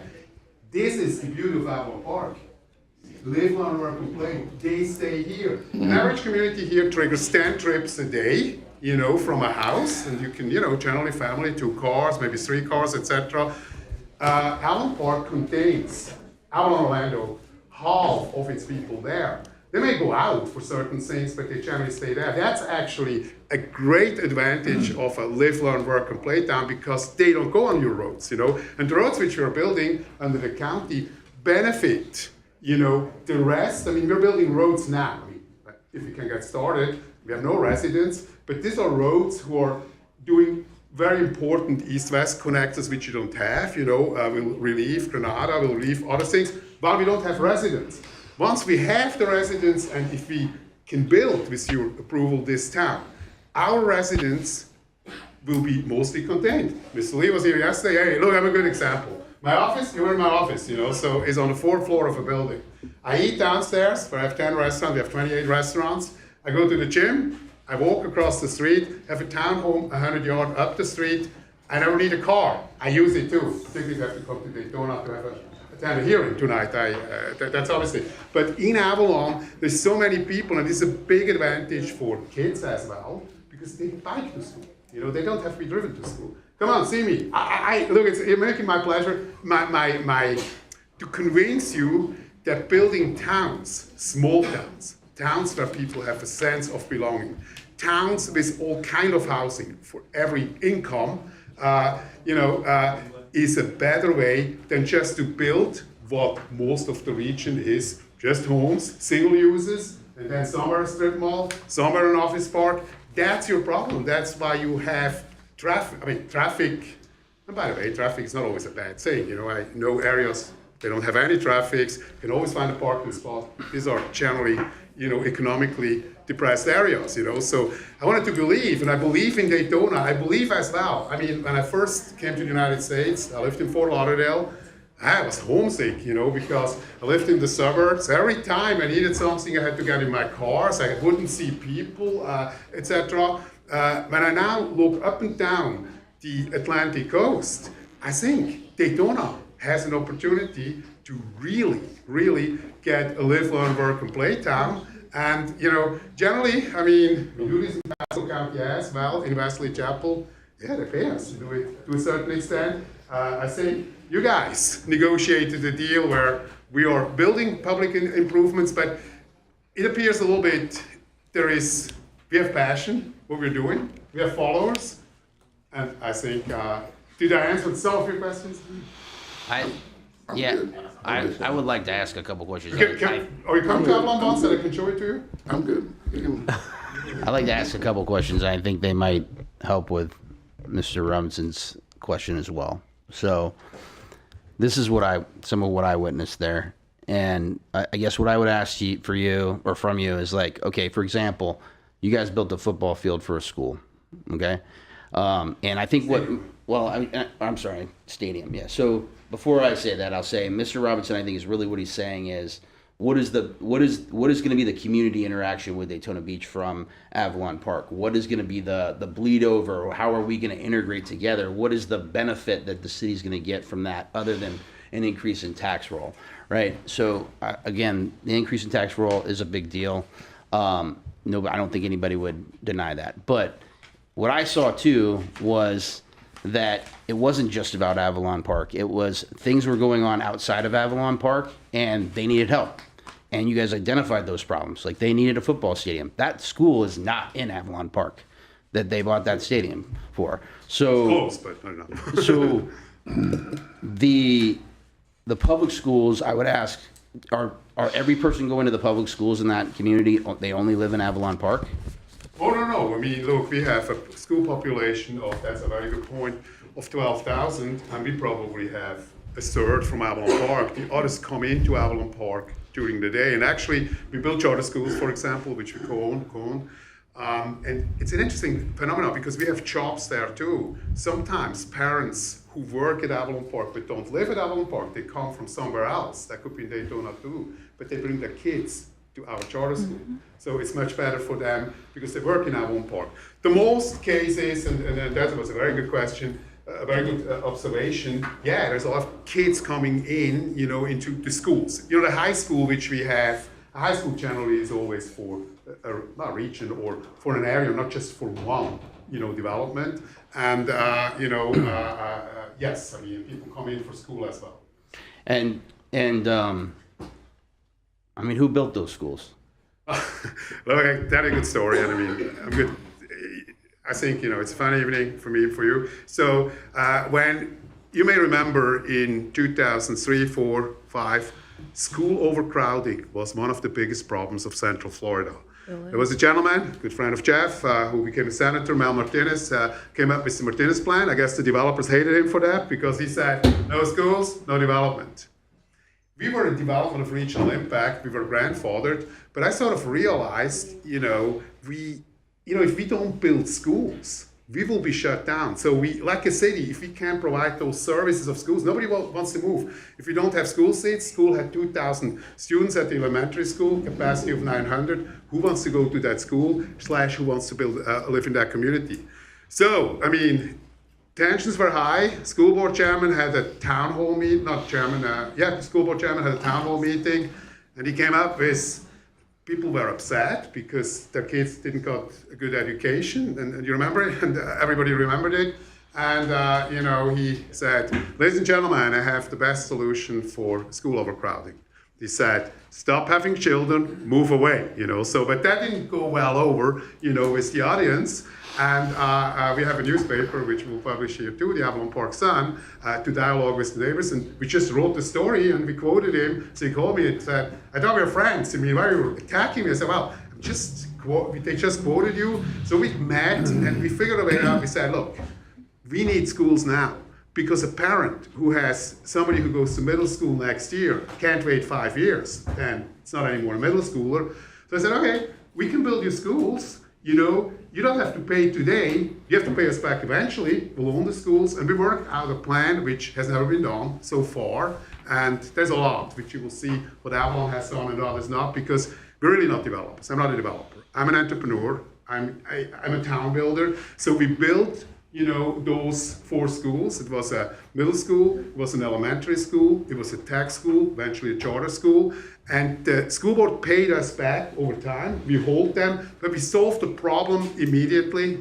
Funny thing, today those schools are sort of declining because enrollment is declining. They're all A schools, 2 blue ribbon schools.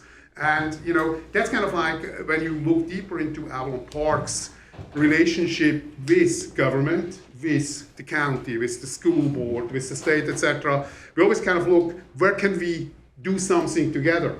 Because I looked at your finances, deeply, and look, it's like my wife always says, we don't have the money, or I told my wife, sorry, we don't have the money for that. There is money, but there's not enough. So if we can do, I was with Commissioner Cantu a few weeks ago, and she asked, hey, could you do, we probably need a substation, we probably need a fire station. I said, I would love to do them.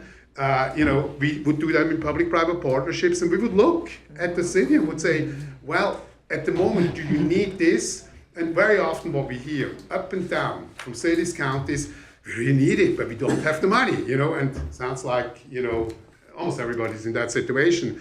So we would say, if we can help, maybe, to build a public-private partnership, and don't get me wrong, to build all those roads which are needed to mainly, help with the traffic which is already here primarily at the beginning, will be, told Jeff, a big deal, for all of us. But out of the get-go, we will meet with Dennis and everybody.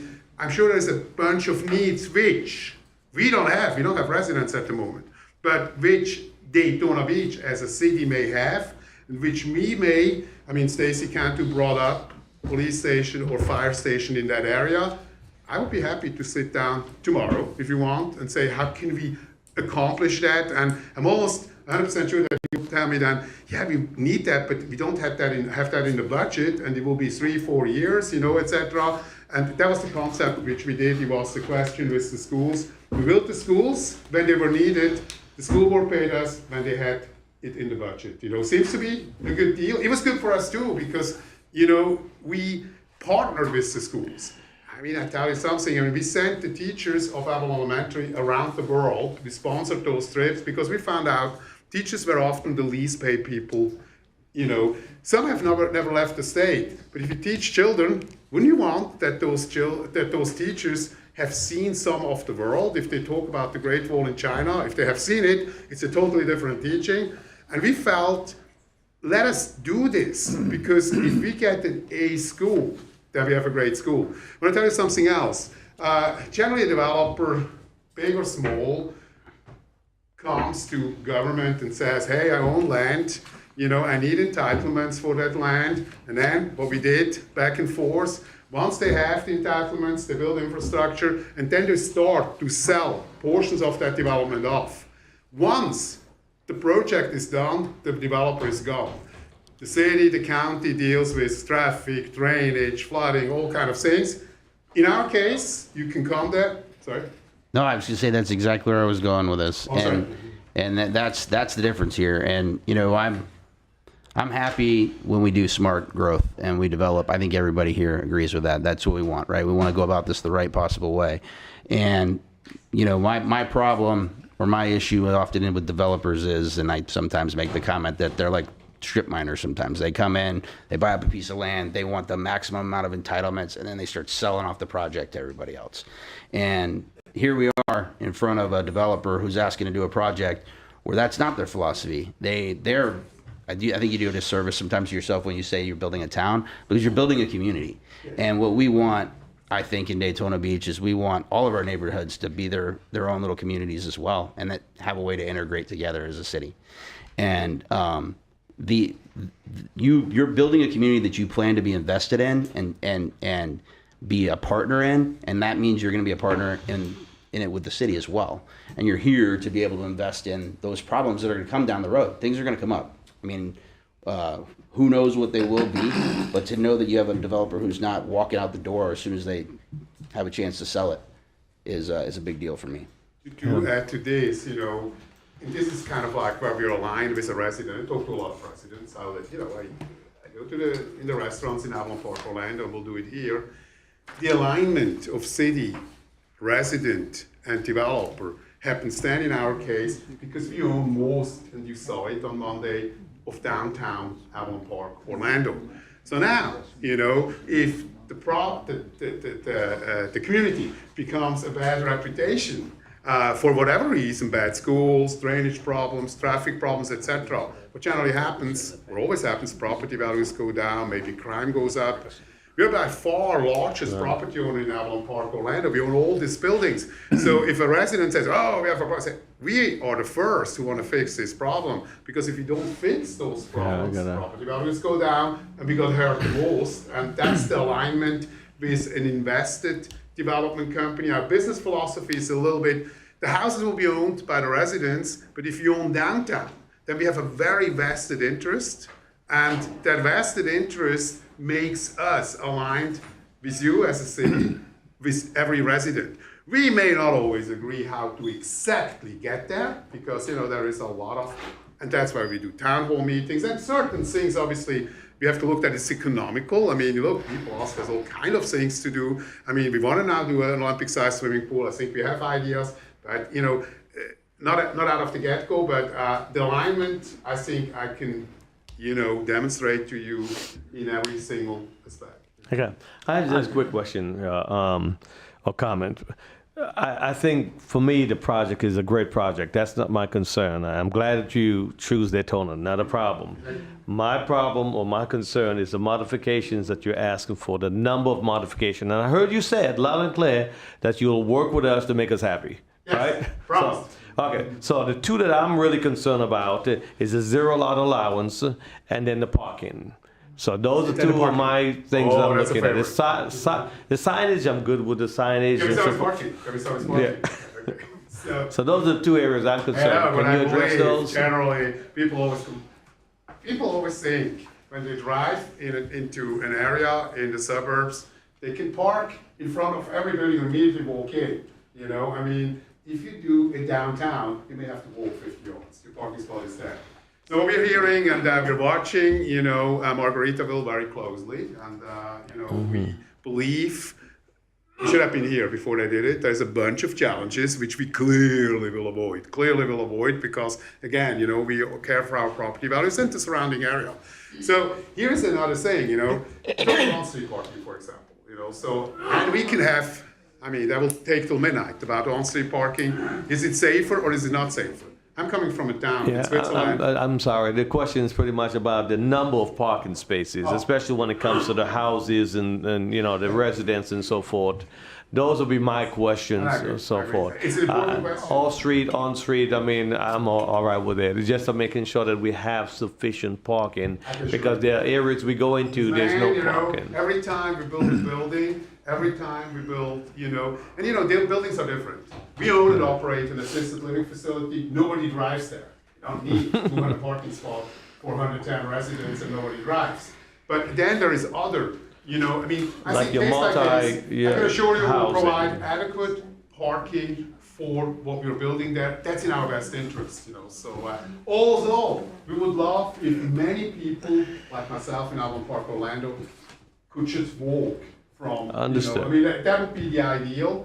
And I think it's the ideal too. But most people have cars. Most people have multiple cars. And because of that, parking is sometimes one of those things that's overlooked. So that was my concern. If you make sure that there's sufficient parking for the residents and even visitors to come in there, then my other concern is the zero lot allowance. I mean, having buildings close, there's some designs that, yes, you'll have them close. But there are others that I think you need to make sure you have some kind of setback between those buildings. Those are my two. I don't know about the rest of the board members, but those are Do you two. agree that, as Dennis, we will come in section for section, every section, will have a PSB, how it's called, and then we will sit. Okay. I think we had friendly negotiations of all those years. I wasn't so often here, but I think, John was here, Jeff was here, Ross was here, and, I think, I sincerely have to say, we like Dennis.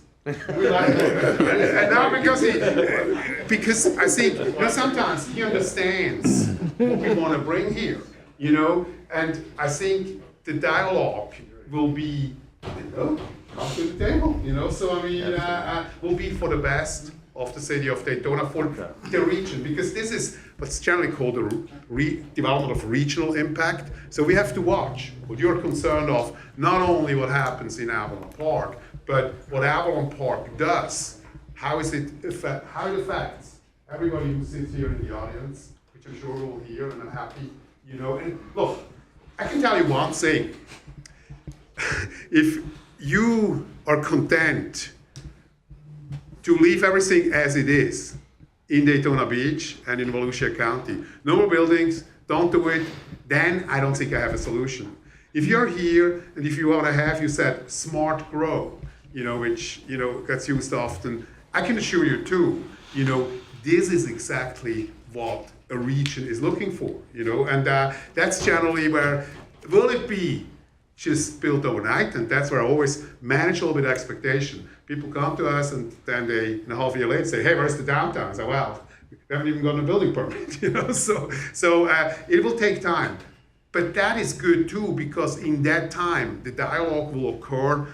Look, when we did Avalon Park Orlando, I lived at Orange County every single week with the planning director, and it was a great relationship. And Orange County put it on the cover of their brochure. They're proud of that project. And I want that you are all proud, that this region is proud, because at this stage of Jeff's and my career, I don't think, we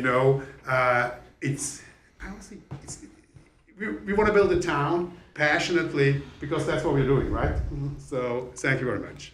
I have one question. I just want to, Mr. Barr, who had a couple of points on this, what we were looking at in our consideration, things like the parking, they are developing on-street parking. It's not usually something we normally see. Right. So all parking is usually developed on-site, but with the on-street parking, it allows them some flexibility to have less on-site parking to Makes be able to have sense. the on-street parking. Which The is other a thing huge the deal zero. in that, which is a huge deal in the LPG area, and it's a We great. see some pictures here and we Yeah. did it live. And, on-street parking has a saying, again, it depends what you build. Sometimes both sides, sometimes one side. I mean, once a community is built, we actually, we still manage a homeowner association, big one, with 20,000 residents. But, we, I'm from Switzerland, democracy, we actually dialogue with the residents. hey, some people like speed bumps, some not. And we could talk a few hours, and I think, slow it down, some. And we generally have the residents voting, do you want in your village, your section, speed bumps or not? And the county supports us, and there's generally USDM to finance it or whatever. And, sometimes, we had situations where we had 2 street parking, but we learned over time it may be better to take one side back and provide parking elsewhere. Building in town, is not a science where you can have a code today and build everything as it is. And I think it's always good when you see the reality and have to make a change when somebody like Dennis and somebody, like you, sits with us on the table, and dialogues with us, people in the audience, saying, look, this is better. The problem is obviously always if you bring a whole town in, there is 20,000 opinions how we should do it, and then there had to be leaders like Dennis and others with the experience to do it the best way. And the other point you were making on the zero setback, some of the things that we looked at, you'll find that in a townhome development or like a brownstone type development, or like an urban core we have, like in our Beach Street, we have building against the building where you have to have that compact development, and a zero setback would be required for something like But that. I'm not talking about the whole development. Right, no, not the whole, no, it's not the whole development, it's very specific on how it can happen. So, we believe but it's all part of this zoning, so we have to, it's all part of this agreement, and that's why it's in there. Okay, because I want to make sure we're not signing a blank check and giving it to them. No. I have a comment. Sure. I moved to Orlando in 1977. Wow, it's Disney. I've lived in Orlando, Winter Park, Miami, the Keys, Puerto Rico, Costa Rica. And I've lived here, and I'm a builder. And I think that your project, and I know your project in Orlando very well. I have never friends seen you that live there, so why aren't you coming by when you go next time? But I think that this is an excellent project. I think that Daytona Beach is very fortunate. I think that there's going to be some changes as this builds out. It's not going to be built overnight. You're talking about years, and some things will possibly change. But I think it's for the good. And what I'd like to see now, we have some residents that's put in their applications to speak. And after they get some of their comments, instead of just going on, then possibly after they let us know what they think. And if there's any more questions from the applicant, then we can take a vote. Sounds good. How's that sound? Thank you, Mr. Chairman. And as I mentioned, questions out of the residents, we have a whole set of experts who I think can answer any technical question. If there is other questions about our intentions, who we are, where we live, why we're doing this, I would be more than happy to answer all. You have a very impressive role here. Thank you very much. Okay, let's start with the questionnaires, or the people. Brian, is he still here? Okay. I just hope I get a quarter of the time that you blow me here. 3 minutes. No question. He's building a town, gentlemen, and before you start, Come up here. No, wait a minute. Come up here and address I the. just wanted to get that in. Can you please pull that picture I had of it before? What's your name and address? Brian Abe, 205 Riverbend Road, Ormond Beach. Okay. 3 minutes. Oh, okay, so he's building a town. He's building a town west of Daytona Beach, west of 95. Have you guys been there on 95 on Granada? Have you been that little choke point where Tomoka River and it goes from the two right there? 27,000 people are going to be going in and out of that bridge. 27,000 cars plus, because we've got people coming in supposedly into that area. No one's going to be working in, or there's not going to be that many people working in Avalon Park. You've got nobody coming in from the north. You've got nobody coming in from the west that works, because they're all going to be accessing 95. So What roads? You only have Hand Avenue. So what businesses are going to be there? That's going to come out of that number. The 60,000, the 60% of land ownership. That's a lot of people coming into this area. Again, everyone's going to be coming and accessing 95. So from where I live on Tomoka Park Road to 95, that is going to be a parking lot because you're going to have all those people crossing. Unless you guys are going to expand Tomoka Bridge, it's going to be horrendous. And to have people suffer because of this town being built, that's not going to affect downtown Daytona. No one's going to come from downtown Daytona to Avalon Park. It's just the distance is too great. What people are on this side of town is going to go all the way over there for fireworks, for a restaurant? No, they got plenty of restaurants right here. They've got services here that need help. That you can take this money or what have you, or improvements to help this area. It's not a small scale. Everybody keeps mentioning it's a small scale project. It's not a small scale project. This is a massive project. And you guys haven't really thought about the impact of local people within this area, of Ormond Beach. Because everybody keeps mentioning Daytona Beach. Oh, it's gonna be Daytona Beach. No, there's a whole town. I live in Ormond Beach. And you guys are annexing my town into his project. So that's my thing is I live in Ormond Beach. I don't live in Daytona Beach. I guess that's all I gotta say. Yeah, it's a town. You're allowing a town to be built within Daytona Beach. They're gonna have their own schools. Well, I mean, again, how are they going to benefit the rest of the city? From US 1 to 95, how are those residents going to be impacted by Avalon Beach? They're not. Thank you.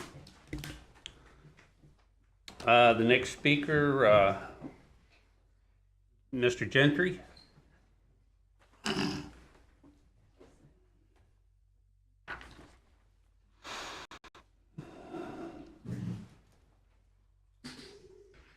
Michael Gentry, 10 Indian Springs Drive, Ormond Beach. Apologize for jumping the gun a while ago. My concerns, not with the development, my concerns are flooding. And I submitted my comments to the city. I attended the neighborhood meeting. I have met with Mr. Florio prior to the neighborhood meeting, had conversations after I discussed my comments with him before I submitted them to Mr. Moroznik. If you go back 2 hurricanes ago, we built our house and we moved in 2000. Our house is right down the street across from Riverbend Church from where the proposed development is going to come, which, by the way, Mr. Kelly, I'm glad you're here tonight because I have not met him before. After that hurricane, for the first time, if you walk out to our house today, Indian Springs is probably behind our house 4 to 6 feet wide and probably 3 to 5 feet deep. And there's a lot of silt. You'll sink some, but that's what you'll see today. After that hurricane, Avalon Park had just cleared that land for the first time.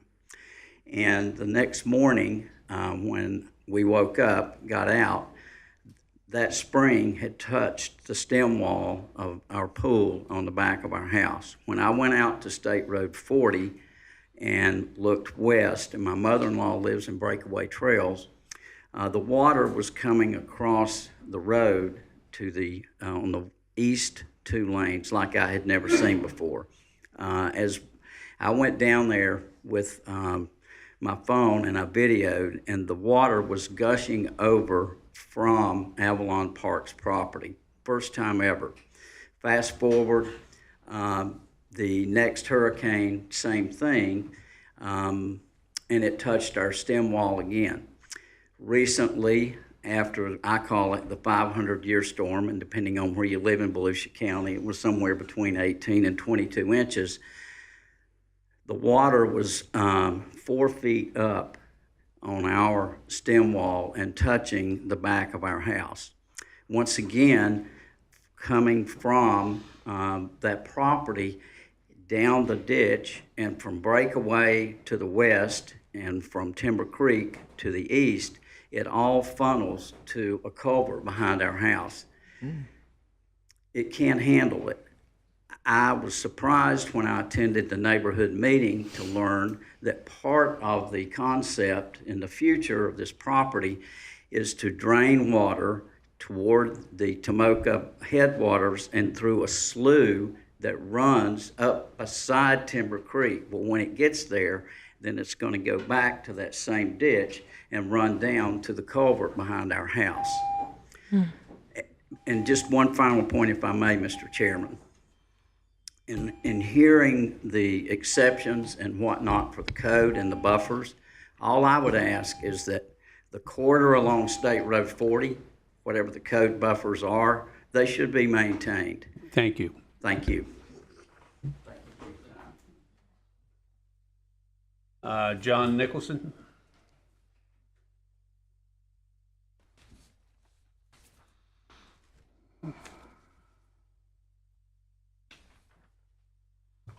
John Nicholson, 413 North Granville Avenue.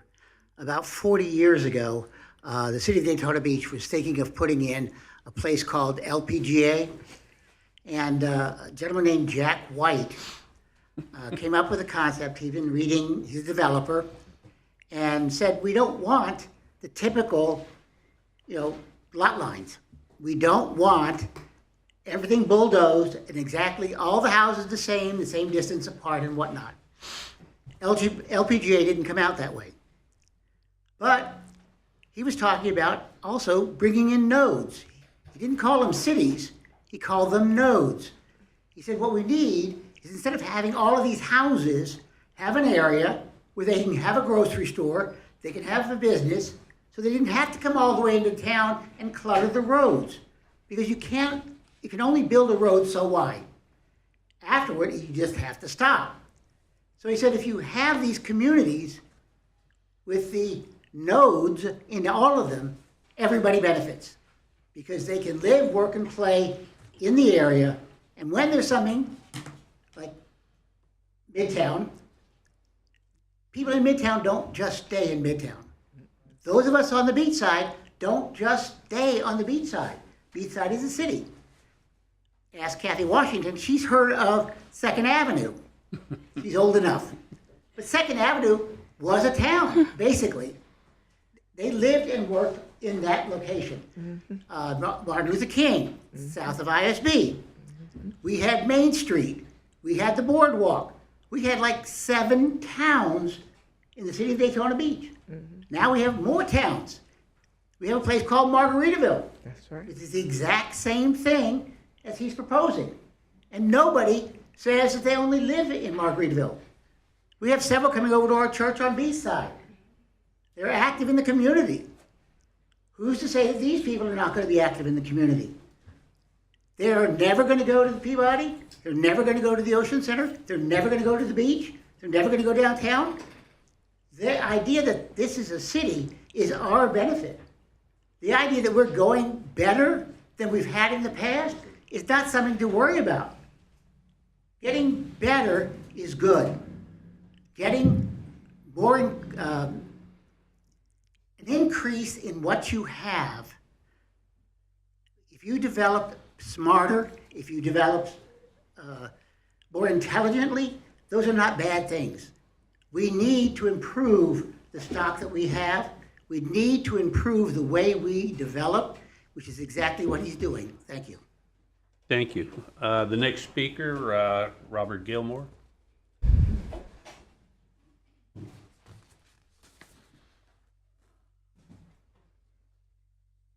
Good evening. Thank you for your time tonight. My name is Robert Gilmore. I live at 8 Southern Trace in Ormond Beach. I'm a 27-year resident of Southern Trace and lifetime Volusia County. I understand that Avalon owns approximately 150 acres behind the homes along Old Tomoka Road, which is directly to the north of their eastern tract, and plans to use that land as a source for fill dirt for the new development. While they state they currently have no access to Booth Road or nearby residential streets, their property is contiguous to Old Tomoka Road, which connects to Booth Road and Granada. This could allow them access in the future. Our concern is that once this zoning is approved, heavy dump truck traffic could be routed to Booth Road, past our neighborhood, and directly in front of the hospice facility that is on Booth Road. This could create serious safety and quality of life issues. We have a half a dozen residents with children who ride bikes and play along these streets. Many have dogs and walk them on Booth Road. These are all residential streets. We ask respectfully that the provision be added now to prohibit the use of Booth Road as a construction haul route or access point. This ensures clarity and protects residents before problems arise. Thank you for your consideration. Thank you, sir. The next speaker is Dan Allen.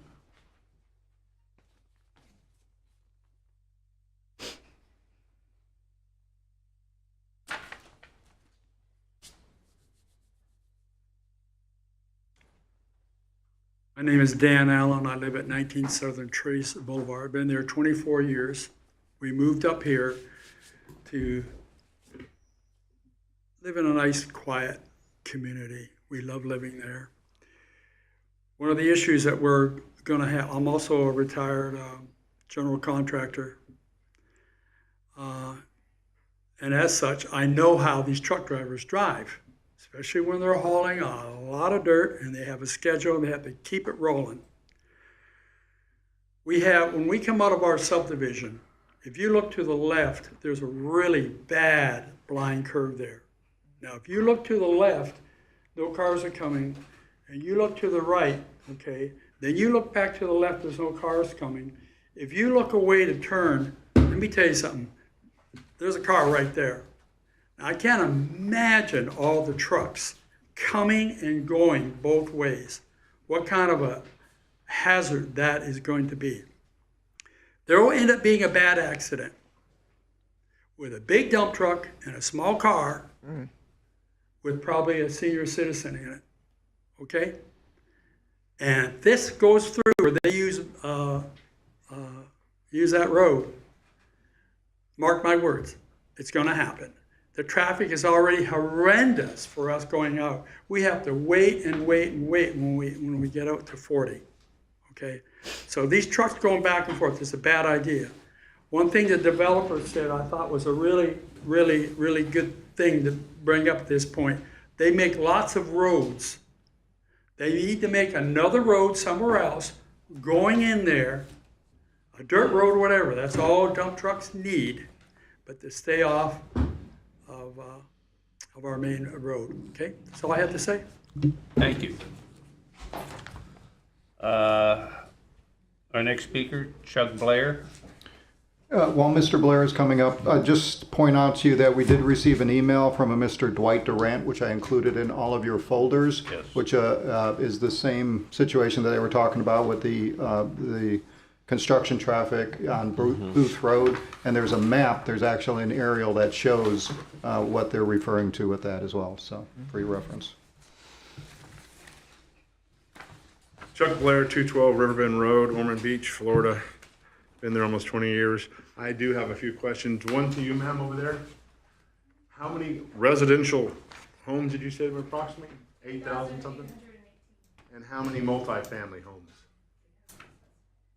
So we don't know if there's going to be 8,000 residents or 10,000 residents. Well, no, he opened it up. Once the attorney allowed him to open up to the 27 acres to the whole development, it's open to the whole development now. Well, let me, real quickly, the number of units is whether it's a single-family unit or a multifamily unit. Yeah, so. Yeah, apartments, in other words. So we don't know if there's 8,000 homes or 20,000 homes. No. The number of units is 8,000. A multifamily is one unit for an apartment, another unit for an apartment. That's okay. Yeah. So like the gentleman before me said, do 1.5 cars per home. All the road is infrastructure that he's talking about, correct? I haven't heard any road construction on 40. You've all driven 40. You all know what it's like. if you put 1.5, which you all have kids, and I agree with these two gentlemen right here completely. If you have kids and they're 16, 17, they have cars. They drive too. So change that to 2 or 3 cars. Multiply that, put that on Highway 40. Is Highway 40 going to be developed?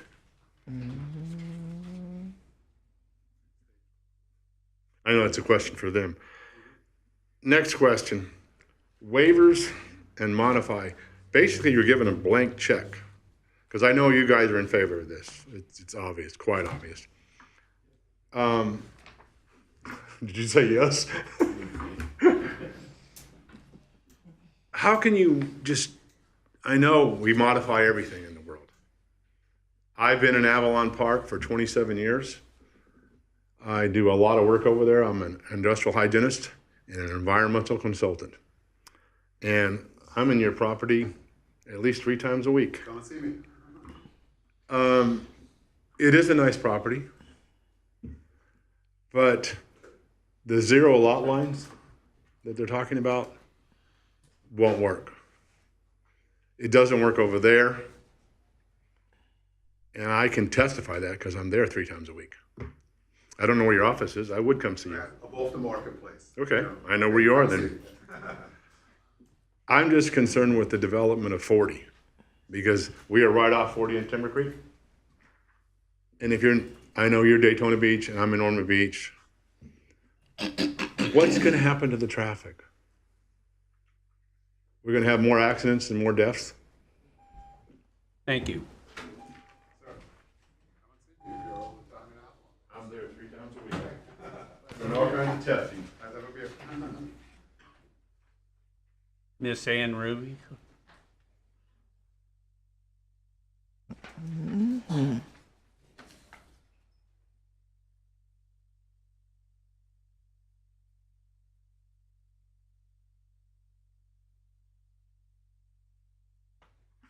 Ann Ruby, 138 South Noble Street, Daytona Beach, speaking as a resident.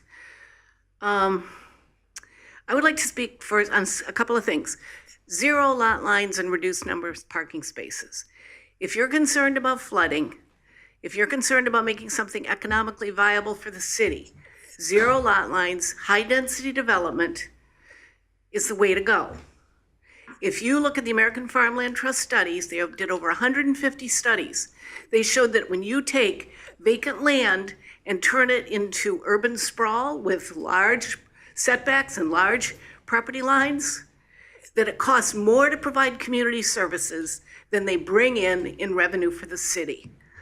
If you spread your housing out, you have to build more roads. It leads to more flooding. So 0 lot lines is the way to go, in my opinion. That's how I raised my kids. I still have kids who don't drive. They had an active social life, never had to get in a car, never. They walked to school every day, walked home. The thing, though, that I think is more important here is 20% of Daytona Beach lives in poverty. We have a median household income of roughly $52,000 a year. That means that what they can afford is $1,300 a month in a payment for housing. That means that roughly, this is back of the envelope, $160,000 for a house. So if you're building houses in the 200s, you are not building for the residents of Daytona Beach. And I think this is a great project in terms of building an urban core. Fantastic idea. But if you want to build something that's reflective of our city, which Mr. Robinson is sort of saying, what are you going to do here with that? Then you need to maybe commit to building 20% of your housing that's affordable, and that means $160,000 a year. You can't just build a community where everybody has a certain, oh, look at all the time I have left. You can't just build a community where everybody is only upper income, is only above the median household income. So a true community has people of all different economic backgrounds. And if you want to put people with different economic backgrounds into Avalon Park, you're going to need to put in some real affordable housing, not just that in the 200s. Thank you. Thank you, Ann. The next person, Jenny Nazak.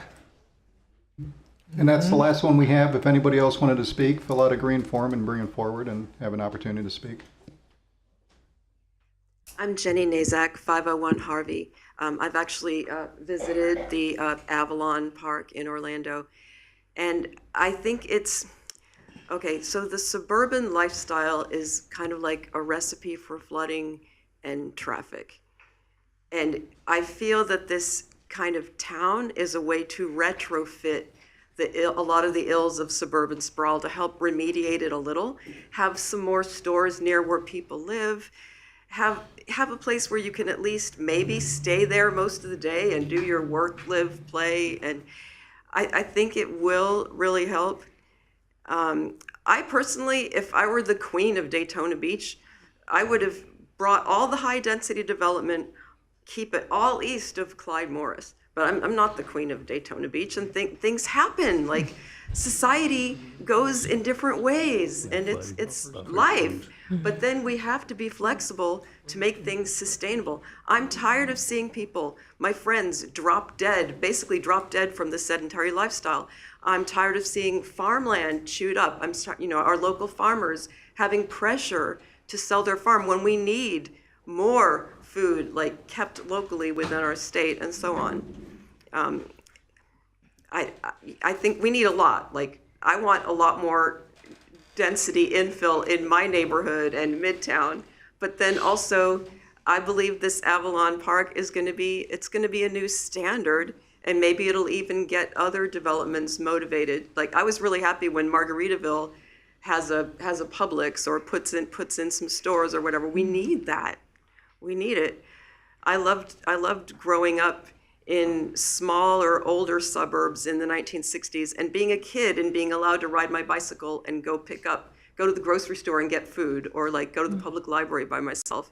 And a town such as Avalon, there's a little more hope of kids having some autonomy, and also seniors not being trapped in their houses or isolated by the car lifestyle. Boy, and things are getting dangerous out in traffic. Things are getting really dangerous. I think if I had a 16 or 17-year-old, they would have a car over my cold dead body. I think they would be whatever, would do something. And I think if somebody forced me to live out in a suburb, I'd be like the loudest activist trying to get us a big shuttle bus or something, driven by someone with a CDL. In closing, it's really great. I love the planning board. I love it. My profession, permaculture design, is ecological planning. And I love seeing new members and old members, and it's always great to try to shape the planning process. Thank you, guys. Thank you. You know, most of the concerns from the people that's speaking, and I'll read them off: flooding, buffers on Route 40, construction traffic, road infrastructure, and affordable housing. Now I'm going to ask the applicant to address. Okay, thank you. Thank you. For the record, my name is John Florio. I'm a civil engineer. My address is 549 West Bymore Road, Maitland, Florida. I'll take them in order if I can. I'm going to try to take the easier ones first and run through this as quickly as I can. I know we've been here for a while. The first one I had was the access for construction traffic to Booth, and we heard from Mr. Sadoff, and we know Dwight from his engineering background. We had legal look. Our attorneys have given us a written legal opinion that we do not own any access to Booth Road, and we have added in the PD document a provision that says when we come in, if we need a hole permit, which is required by the city, that we would evaluate the route and show that at the time of permit, which is typically when we'll know what the activity is. But as of today, we have no legal access to that road. Okay, that was the first one. Stormwater, and I've met with Mr. Gentry, as we said. We've had some horrible rainfalls, as you all well know. This property, and I'll try to do this briefly, We've owned this property since 2020. My clients have owned this property since 2020. Since that time, we started by a complete environmental evaluation of the land, meaning wetlands, bugs and bunnies, soil types, etc. We completed 160 some odd soil borings. We did piezometers to check groundwater. We've done a flood study of 17.5 miles to determine what the flood elevations are on our property.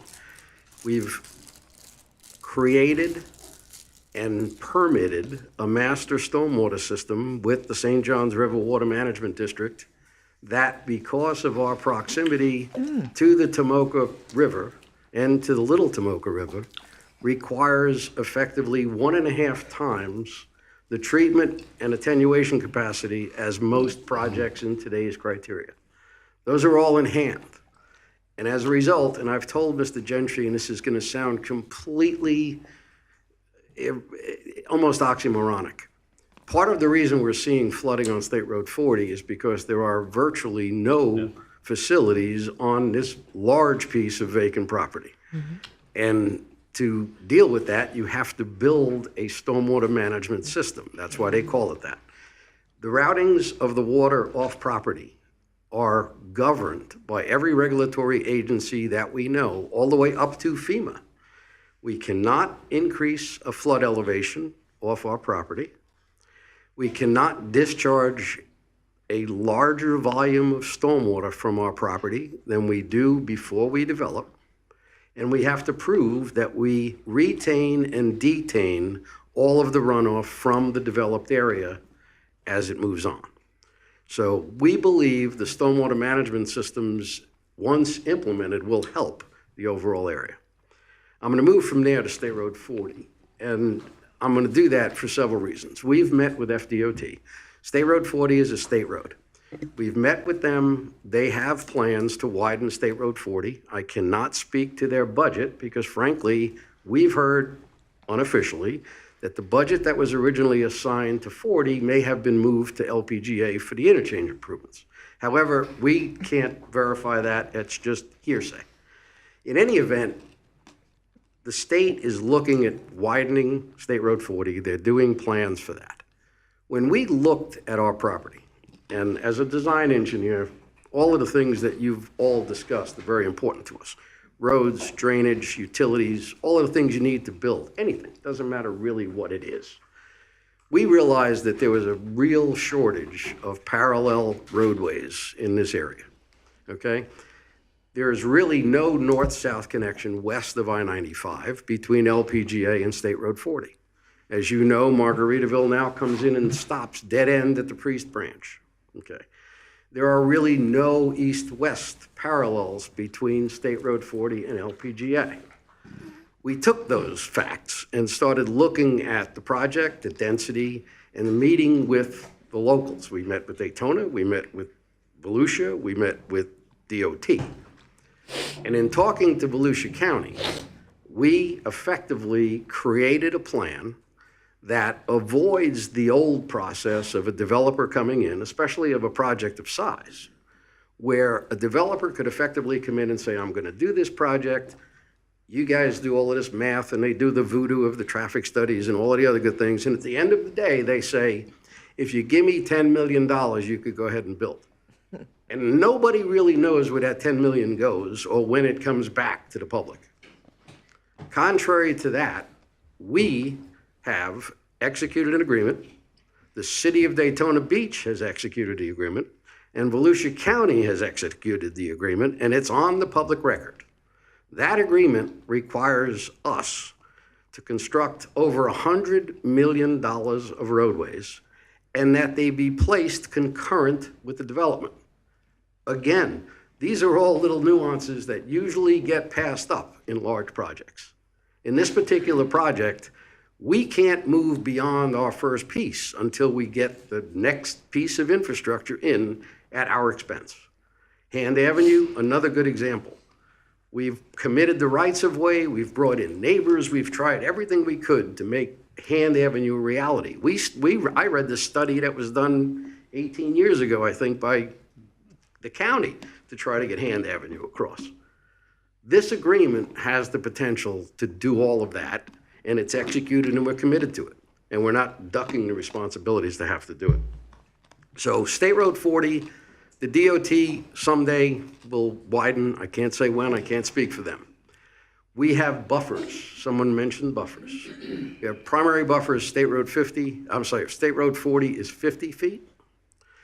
There was a buffer, a scenic overlay buffer requirement on I-95 that was supposed to be 50. We requested it to be reduced, primarily because of the type of land that is there and how critically close to the Tomoka and the setbacks from the Tomoka, the riparian habitat zones, and all of the conservation areas that are going to be needed to place into conservation to be able to build Hand Avenue. Because Hand Avenue has to cross not only I-95, but the Tomoka River and the wetlands on both sides of the Tomoka River. And in order to accommodate that, there's going to be quite a lot of mitigation required. So with adding those pieces together and putting the PD together, we have the ability to deliver the right-of-way for within all of our property up to our easternmost line for Hand Avenue to extend from Shadow Crossings parallel to 40 all the way over the interstate and to where it goes now, I think ends at, I don't know, Williamson. In any event, the road agreement has been negotiated, executed, and we hopefully plan to live to it. Last thing I had was diversity in housing types. And I have kids too, and they're both in the housing purchase age. I've learned this. You can go in any community and you could ask what affordable housing is, and you'll get a different answer almost every time. I get that. I think the real answer is the diversity in the offerings. So if you looked at some of the images that were provided, a single-family house, if the average may be 200, and I can't speak to that, that's not my profession, but if the average is 200, when you look at those images, you'll see what effectively amounts to a bungalow next to a two-story, what looks like 2,000 or 3,000, maybe 4,000 square foot home. It's in the diversity of the market. You provide apartments that go from studios to 3 bedrooms. You provide housing that starts small, cottage, whatever you want to call it, bungalow, there's all kinds of fancy names. And people move up. My kids didn't start in the homes they're in now. They started in much smaller homes. And they needed help, and I get that. But the ability to provide affordable, attainable, all of that, in our opinion, is in the number of product types you could offer. And the goal of our community is to offer as many product types as we could get a permission to build.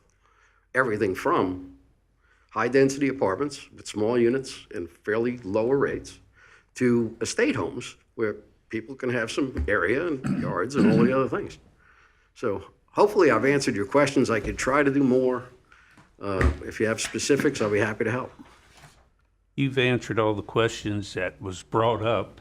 I think it's a very good explanation of what you just said to answer most of the questions that I've heard from the board, and a lot more. Thank you very much.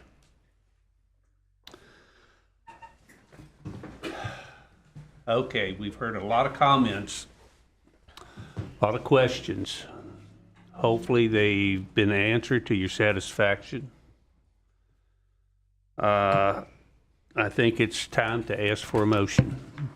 Okay, I make a motion that we approve agenda item 4C, Plan Development General Rezoning, DV 2025-219 Avalon PD.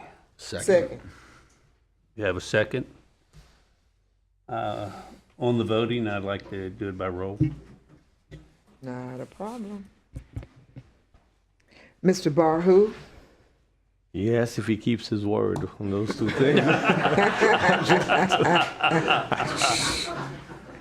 We're decades. Oh, God. All right. You have a hand out there. Yes, sir. Is this recorded? Oh, yes. You can get it online. We can access this? Yes. You won't be able to hear you right now because you're not on a microphone. But yeah, it's recorded. You get it online and you can hear it the entire meeting. Ms. Felix? Yes. Mr. Lee? Yes. Mr. Robinson? I love the project, but I'm going to vote no. Mr. Servance? Yes. Mr. Weatherholtz? Yes. Ms. Washington, yes. Vote is passed. 6-1. Just a reminder that this is a recommendation to the City Commission. The item will move forward to the City Commission for action.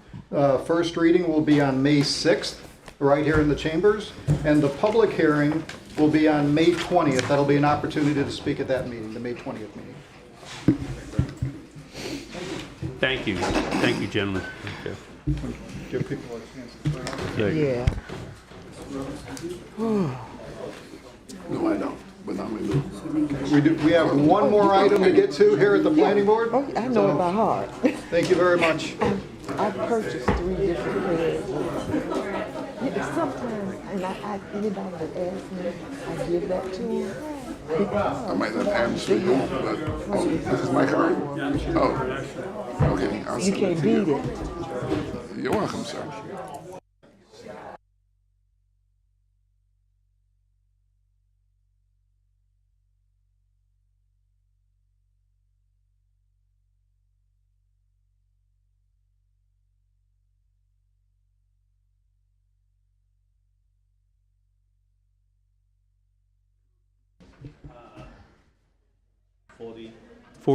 Item 4D.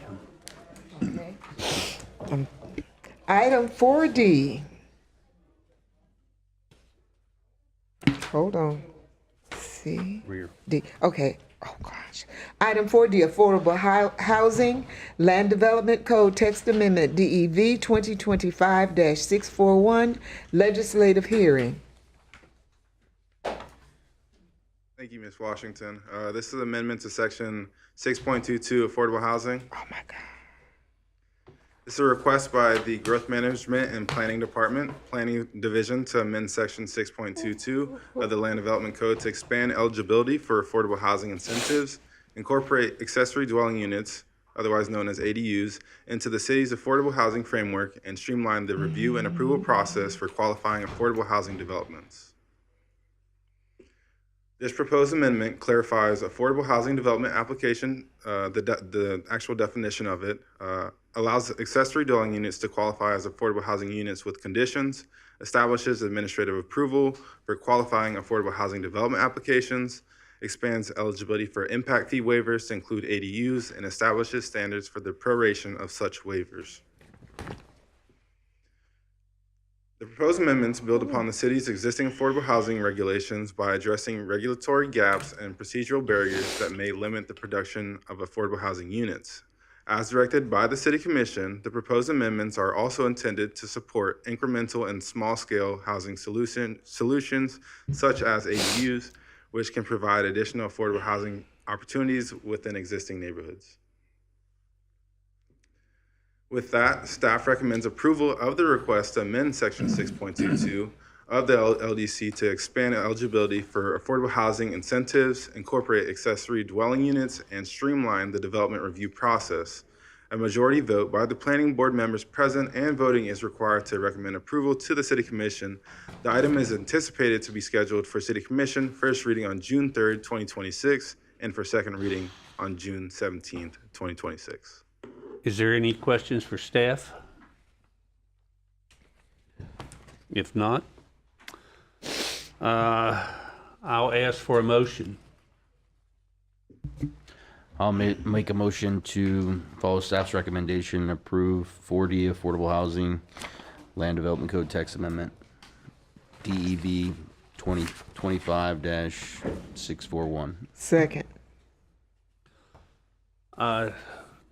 We can just vote on this verbally.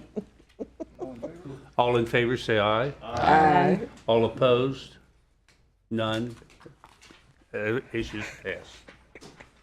I think that this has been beat around long enough for the city. I think it's about time that they finally have done this, and I think it's going to be good for the city. That's all I have to say. Thank you. If there's any other... Yeah, we got a couple more items. Well, you know what? Well, actually... Son of a gun. John actually asked or requested to speak on this item. I'm sorry, John. John, I'm sorry. I'm sorry. Almost passed you up there, but... I thought you were trying to get my attention. Pass it anyway, but the question is, John Nichols at 413 North Granbury Avenue. The definition of affordable housing. Now, the mayor's been pushing affordable housing for 16 years, but he's not been able to define what affordable housing is yet, all right? We have what's called affordable housing, workforce housing, and HUD housing. Those are three different kinds of housing. The mayor doesn't understand that. The definition of workforce housing has to do with the location of a grocery store, pharmacy, et cetera, et cetera. Affordable housing, he keeps saying it is for police, fire, et cetera. So he wants what is technically the second rung. HUD housing are for the very poor, all right? There's certain criteria, how much money you can make, blah, blah, blah, blah. Affordable housing, at one point, was the next step up. You are not poor enough to be able to get into affordable HUD housing, but you were not wealthy enough to get into market rate housing. So that's that little niche that people were having a hard time getting housing. That's what the initial push was. Then he came up with the idea that affordable housing was 4-bedroom, 3-car garage, Margaritaville, all right? Affordable? Don't ask me how he thought about that. Because people that are just getting into housing don't need 4 bedrooms. Single people need a studio or 1 bedroom. They don't need all this other stuff. They don't need the yard. They don't, exactly what Anne Ruby is talking about. They need studios. They need townhouses. My sister's first house was a townhouse, okay? I was lucky enough to get into a 4-bedroom, all right? Not everybody can do that. They have to start small. So I'm asking you, when you say this affordable housing, you all know what I think about Clyde Morris Landing, all right? That is affordable housing. When we put in our HUD housing from Caroline Village, we should not have done that. Our affordable housing should have a floor so that everybody can get into HUD housing at a certain rate. If you can get into HUD housing, you should not be able to be getting into affordable housing. That should be the next rung up. Because if you fill it with HUD housing, then that niche doesn't get helped at all. So I'm asking you, when you look at this, to please define what you mean by affordable, not the 120% of median income, which varies all over the place, all right, depending on cities and counties and whatnot. So I'm asking you to look at using a floor, money-wise, for affordable housing. Thank you. Hey, John, before you go, we do have in our land development code where we talk about how we do define affordable housing. When we refer to affordable housing, we have definitions. I think I passed it out to the planning board members a couple of meetings ago, but that it's a qualifying household. And we do have the requirements, and they're based on Florida statutes for what those requirements are. If you come to the planning department, I'll give you a copy of this section of the Land Development Code 622, and then you can see how we define all of those. All right, thank you.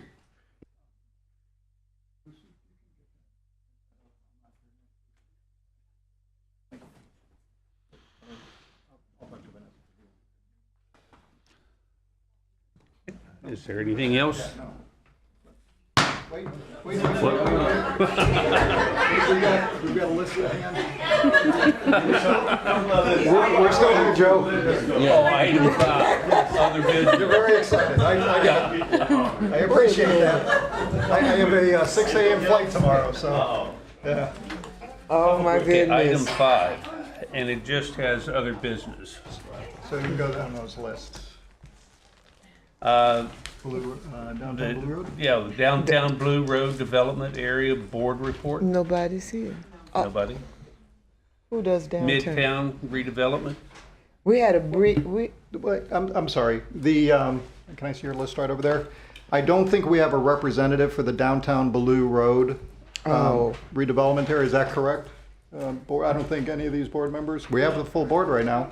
And I think we were waiting for a full board before we talked about if somebody wanted to volunteer to be the representative for the Downtown Blue Road redevelopment area. So we do now have a full board.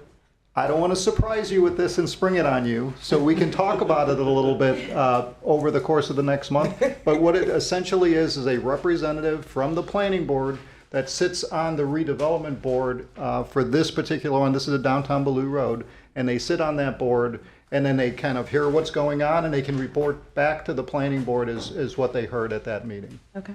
So if you were interested in that, the board would make a recommendation that you would be on that board. There'd be a second, they'd vote on it. This goes to the city commission, and the city commission has to authorize it and allow you to be able to be on that board. So so that's where we are right now. So it would take a recommendation and a second, a motion and a second, and then a vote for a board member. Who's not on a board? Who's not on a board? Everybody's hiding. Can we table it and We- discuss next meeting? We can. Yeah, at the next give meeting, her we a can chance discuss to- it. Yeah. Yeah. Okay. Yeah, I don't want to, like I said, I don't want to surprise you. You're You know a not little bit scaring more me. about You're that. good. Okay, we have the Midtown redevelopment. the board did meet. We had a hefty discussion on how they were trying to upgrade Midtown and a number of their properties. It was a very good meeting. It went a little long, but it was a very good meeting. We got quite a bit accomplished. I'm on the Beachside Redevelopment Board, and I have no report. Affordable Housing Authority. So my report is that I finally got put on the board. So my first meeting will be next Wednesday. I was just going to say, the first meeting will be next week. Yeah. Okay. And if there's any Mr. public Public? comment. Okay. Mr. Public. I'll walk up before you now. Thank you. You better hurry, It John. may not be announced. John Nicholson, 413 North Grandview Avenue. With regard to the Midtown Board, they voted on giving away land from the beachside. This is the second time they voted to give away land from the beachside. The beachside didn't know yet that they gave away the land that beachside has. And when beachside has its next meeting, I'm going to mention that they really should have a vote when their land is given away. May I ask what land they're talking about? The land that on Grandview, right next to the house that we own, they gave that away in order to facilitate the development of land in Midtown that they're accumulating. And then the property before that is right next to Jenny Nazak, there's a house that just went in. So the lawyer says it's okay for Midtown to give away all the land that Beachside has, as long as they give it away and they don't sell it. So all the land that Beachside has purchased on the Beachside can be given away by Midtown for their benefit, as long as they give it away for benefit rather than sell it. Well, It doesn't make sense, but that's what's going on. How But what I come- wanted to talk about is the New York Post had an article on Ross, the guy that owns the Dolphins, on what he's doing in West Palm. Now, 20 years ago, he started with about $21 million and built a development. And now he's trying to bring in Silicon Valley, the big hedge funds, et cetera, that's going into Miami.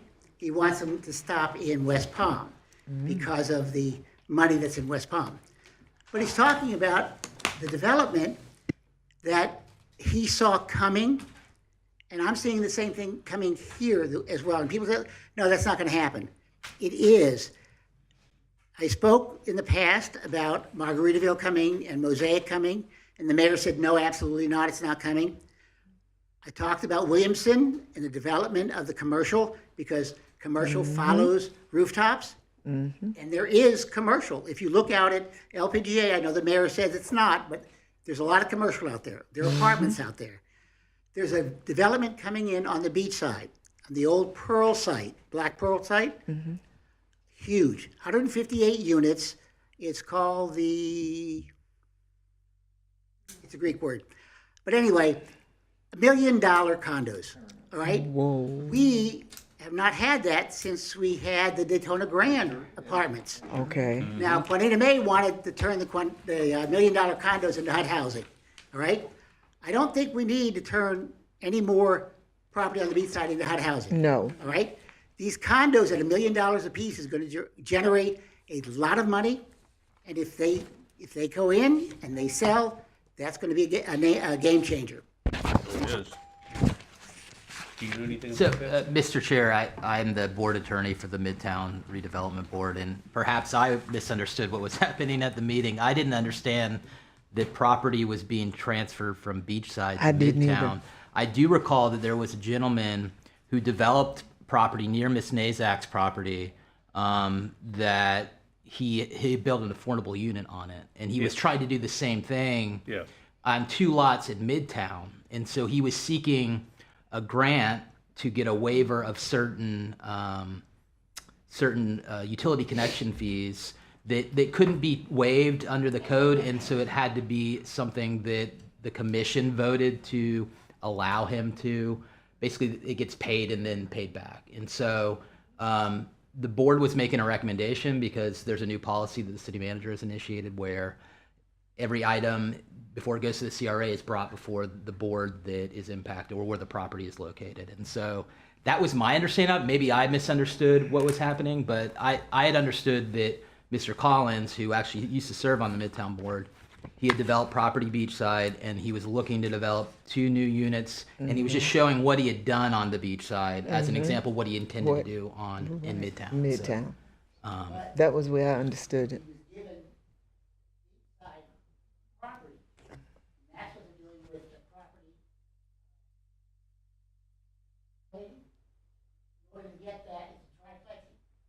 The land on the beachside to build another triplex. So Midtown's getting beachside property in order to get the property that's in Midtown.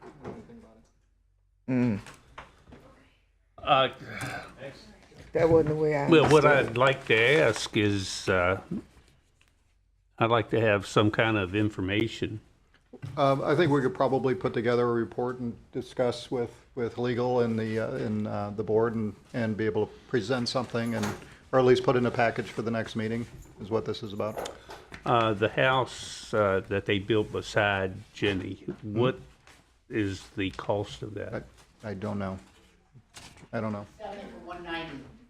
190? It's for it's going to be for a family, and it's wonderful incremental development in our depleted neighborhood that has too many empty Oh, I agree. There you Yeah. go. Well, there you go. And you know, it does look like a larger house just walking past it. And that's pretty amazing. All right. Staff comments? Just real quickly, I think it's the Azurin or something along those lines, which is, there you go, it's right on the Halifax. And I think they had a neighborhood meeting where they were talking about a public improvement, a public benefit where they were going to be doing improvements to Lenox Park off-site. So they're going to be part of the community, and they showed that they want to be able to do improvements to the surrounding area, not just their property. So that was, I think, what John is referencing, and maybe you attended that meeting. Okay. Yep. You know, I missed the meeting. That was other things. But what I've heard that they planned on doing, I think, is the park needs, especially the bathrooms. And if they want to keep the dog park, I think it's great. Is there any other? I just want to say, have a wonderful life. Thank you for coming. Welcome to our board. Thank you. Thank you. Yep.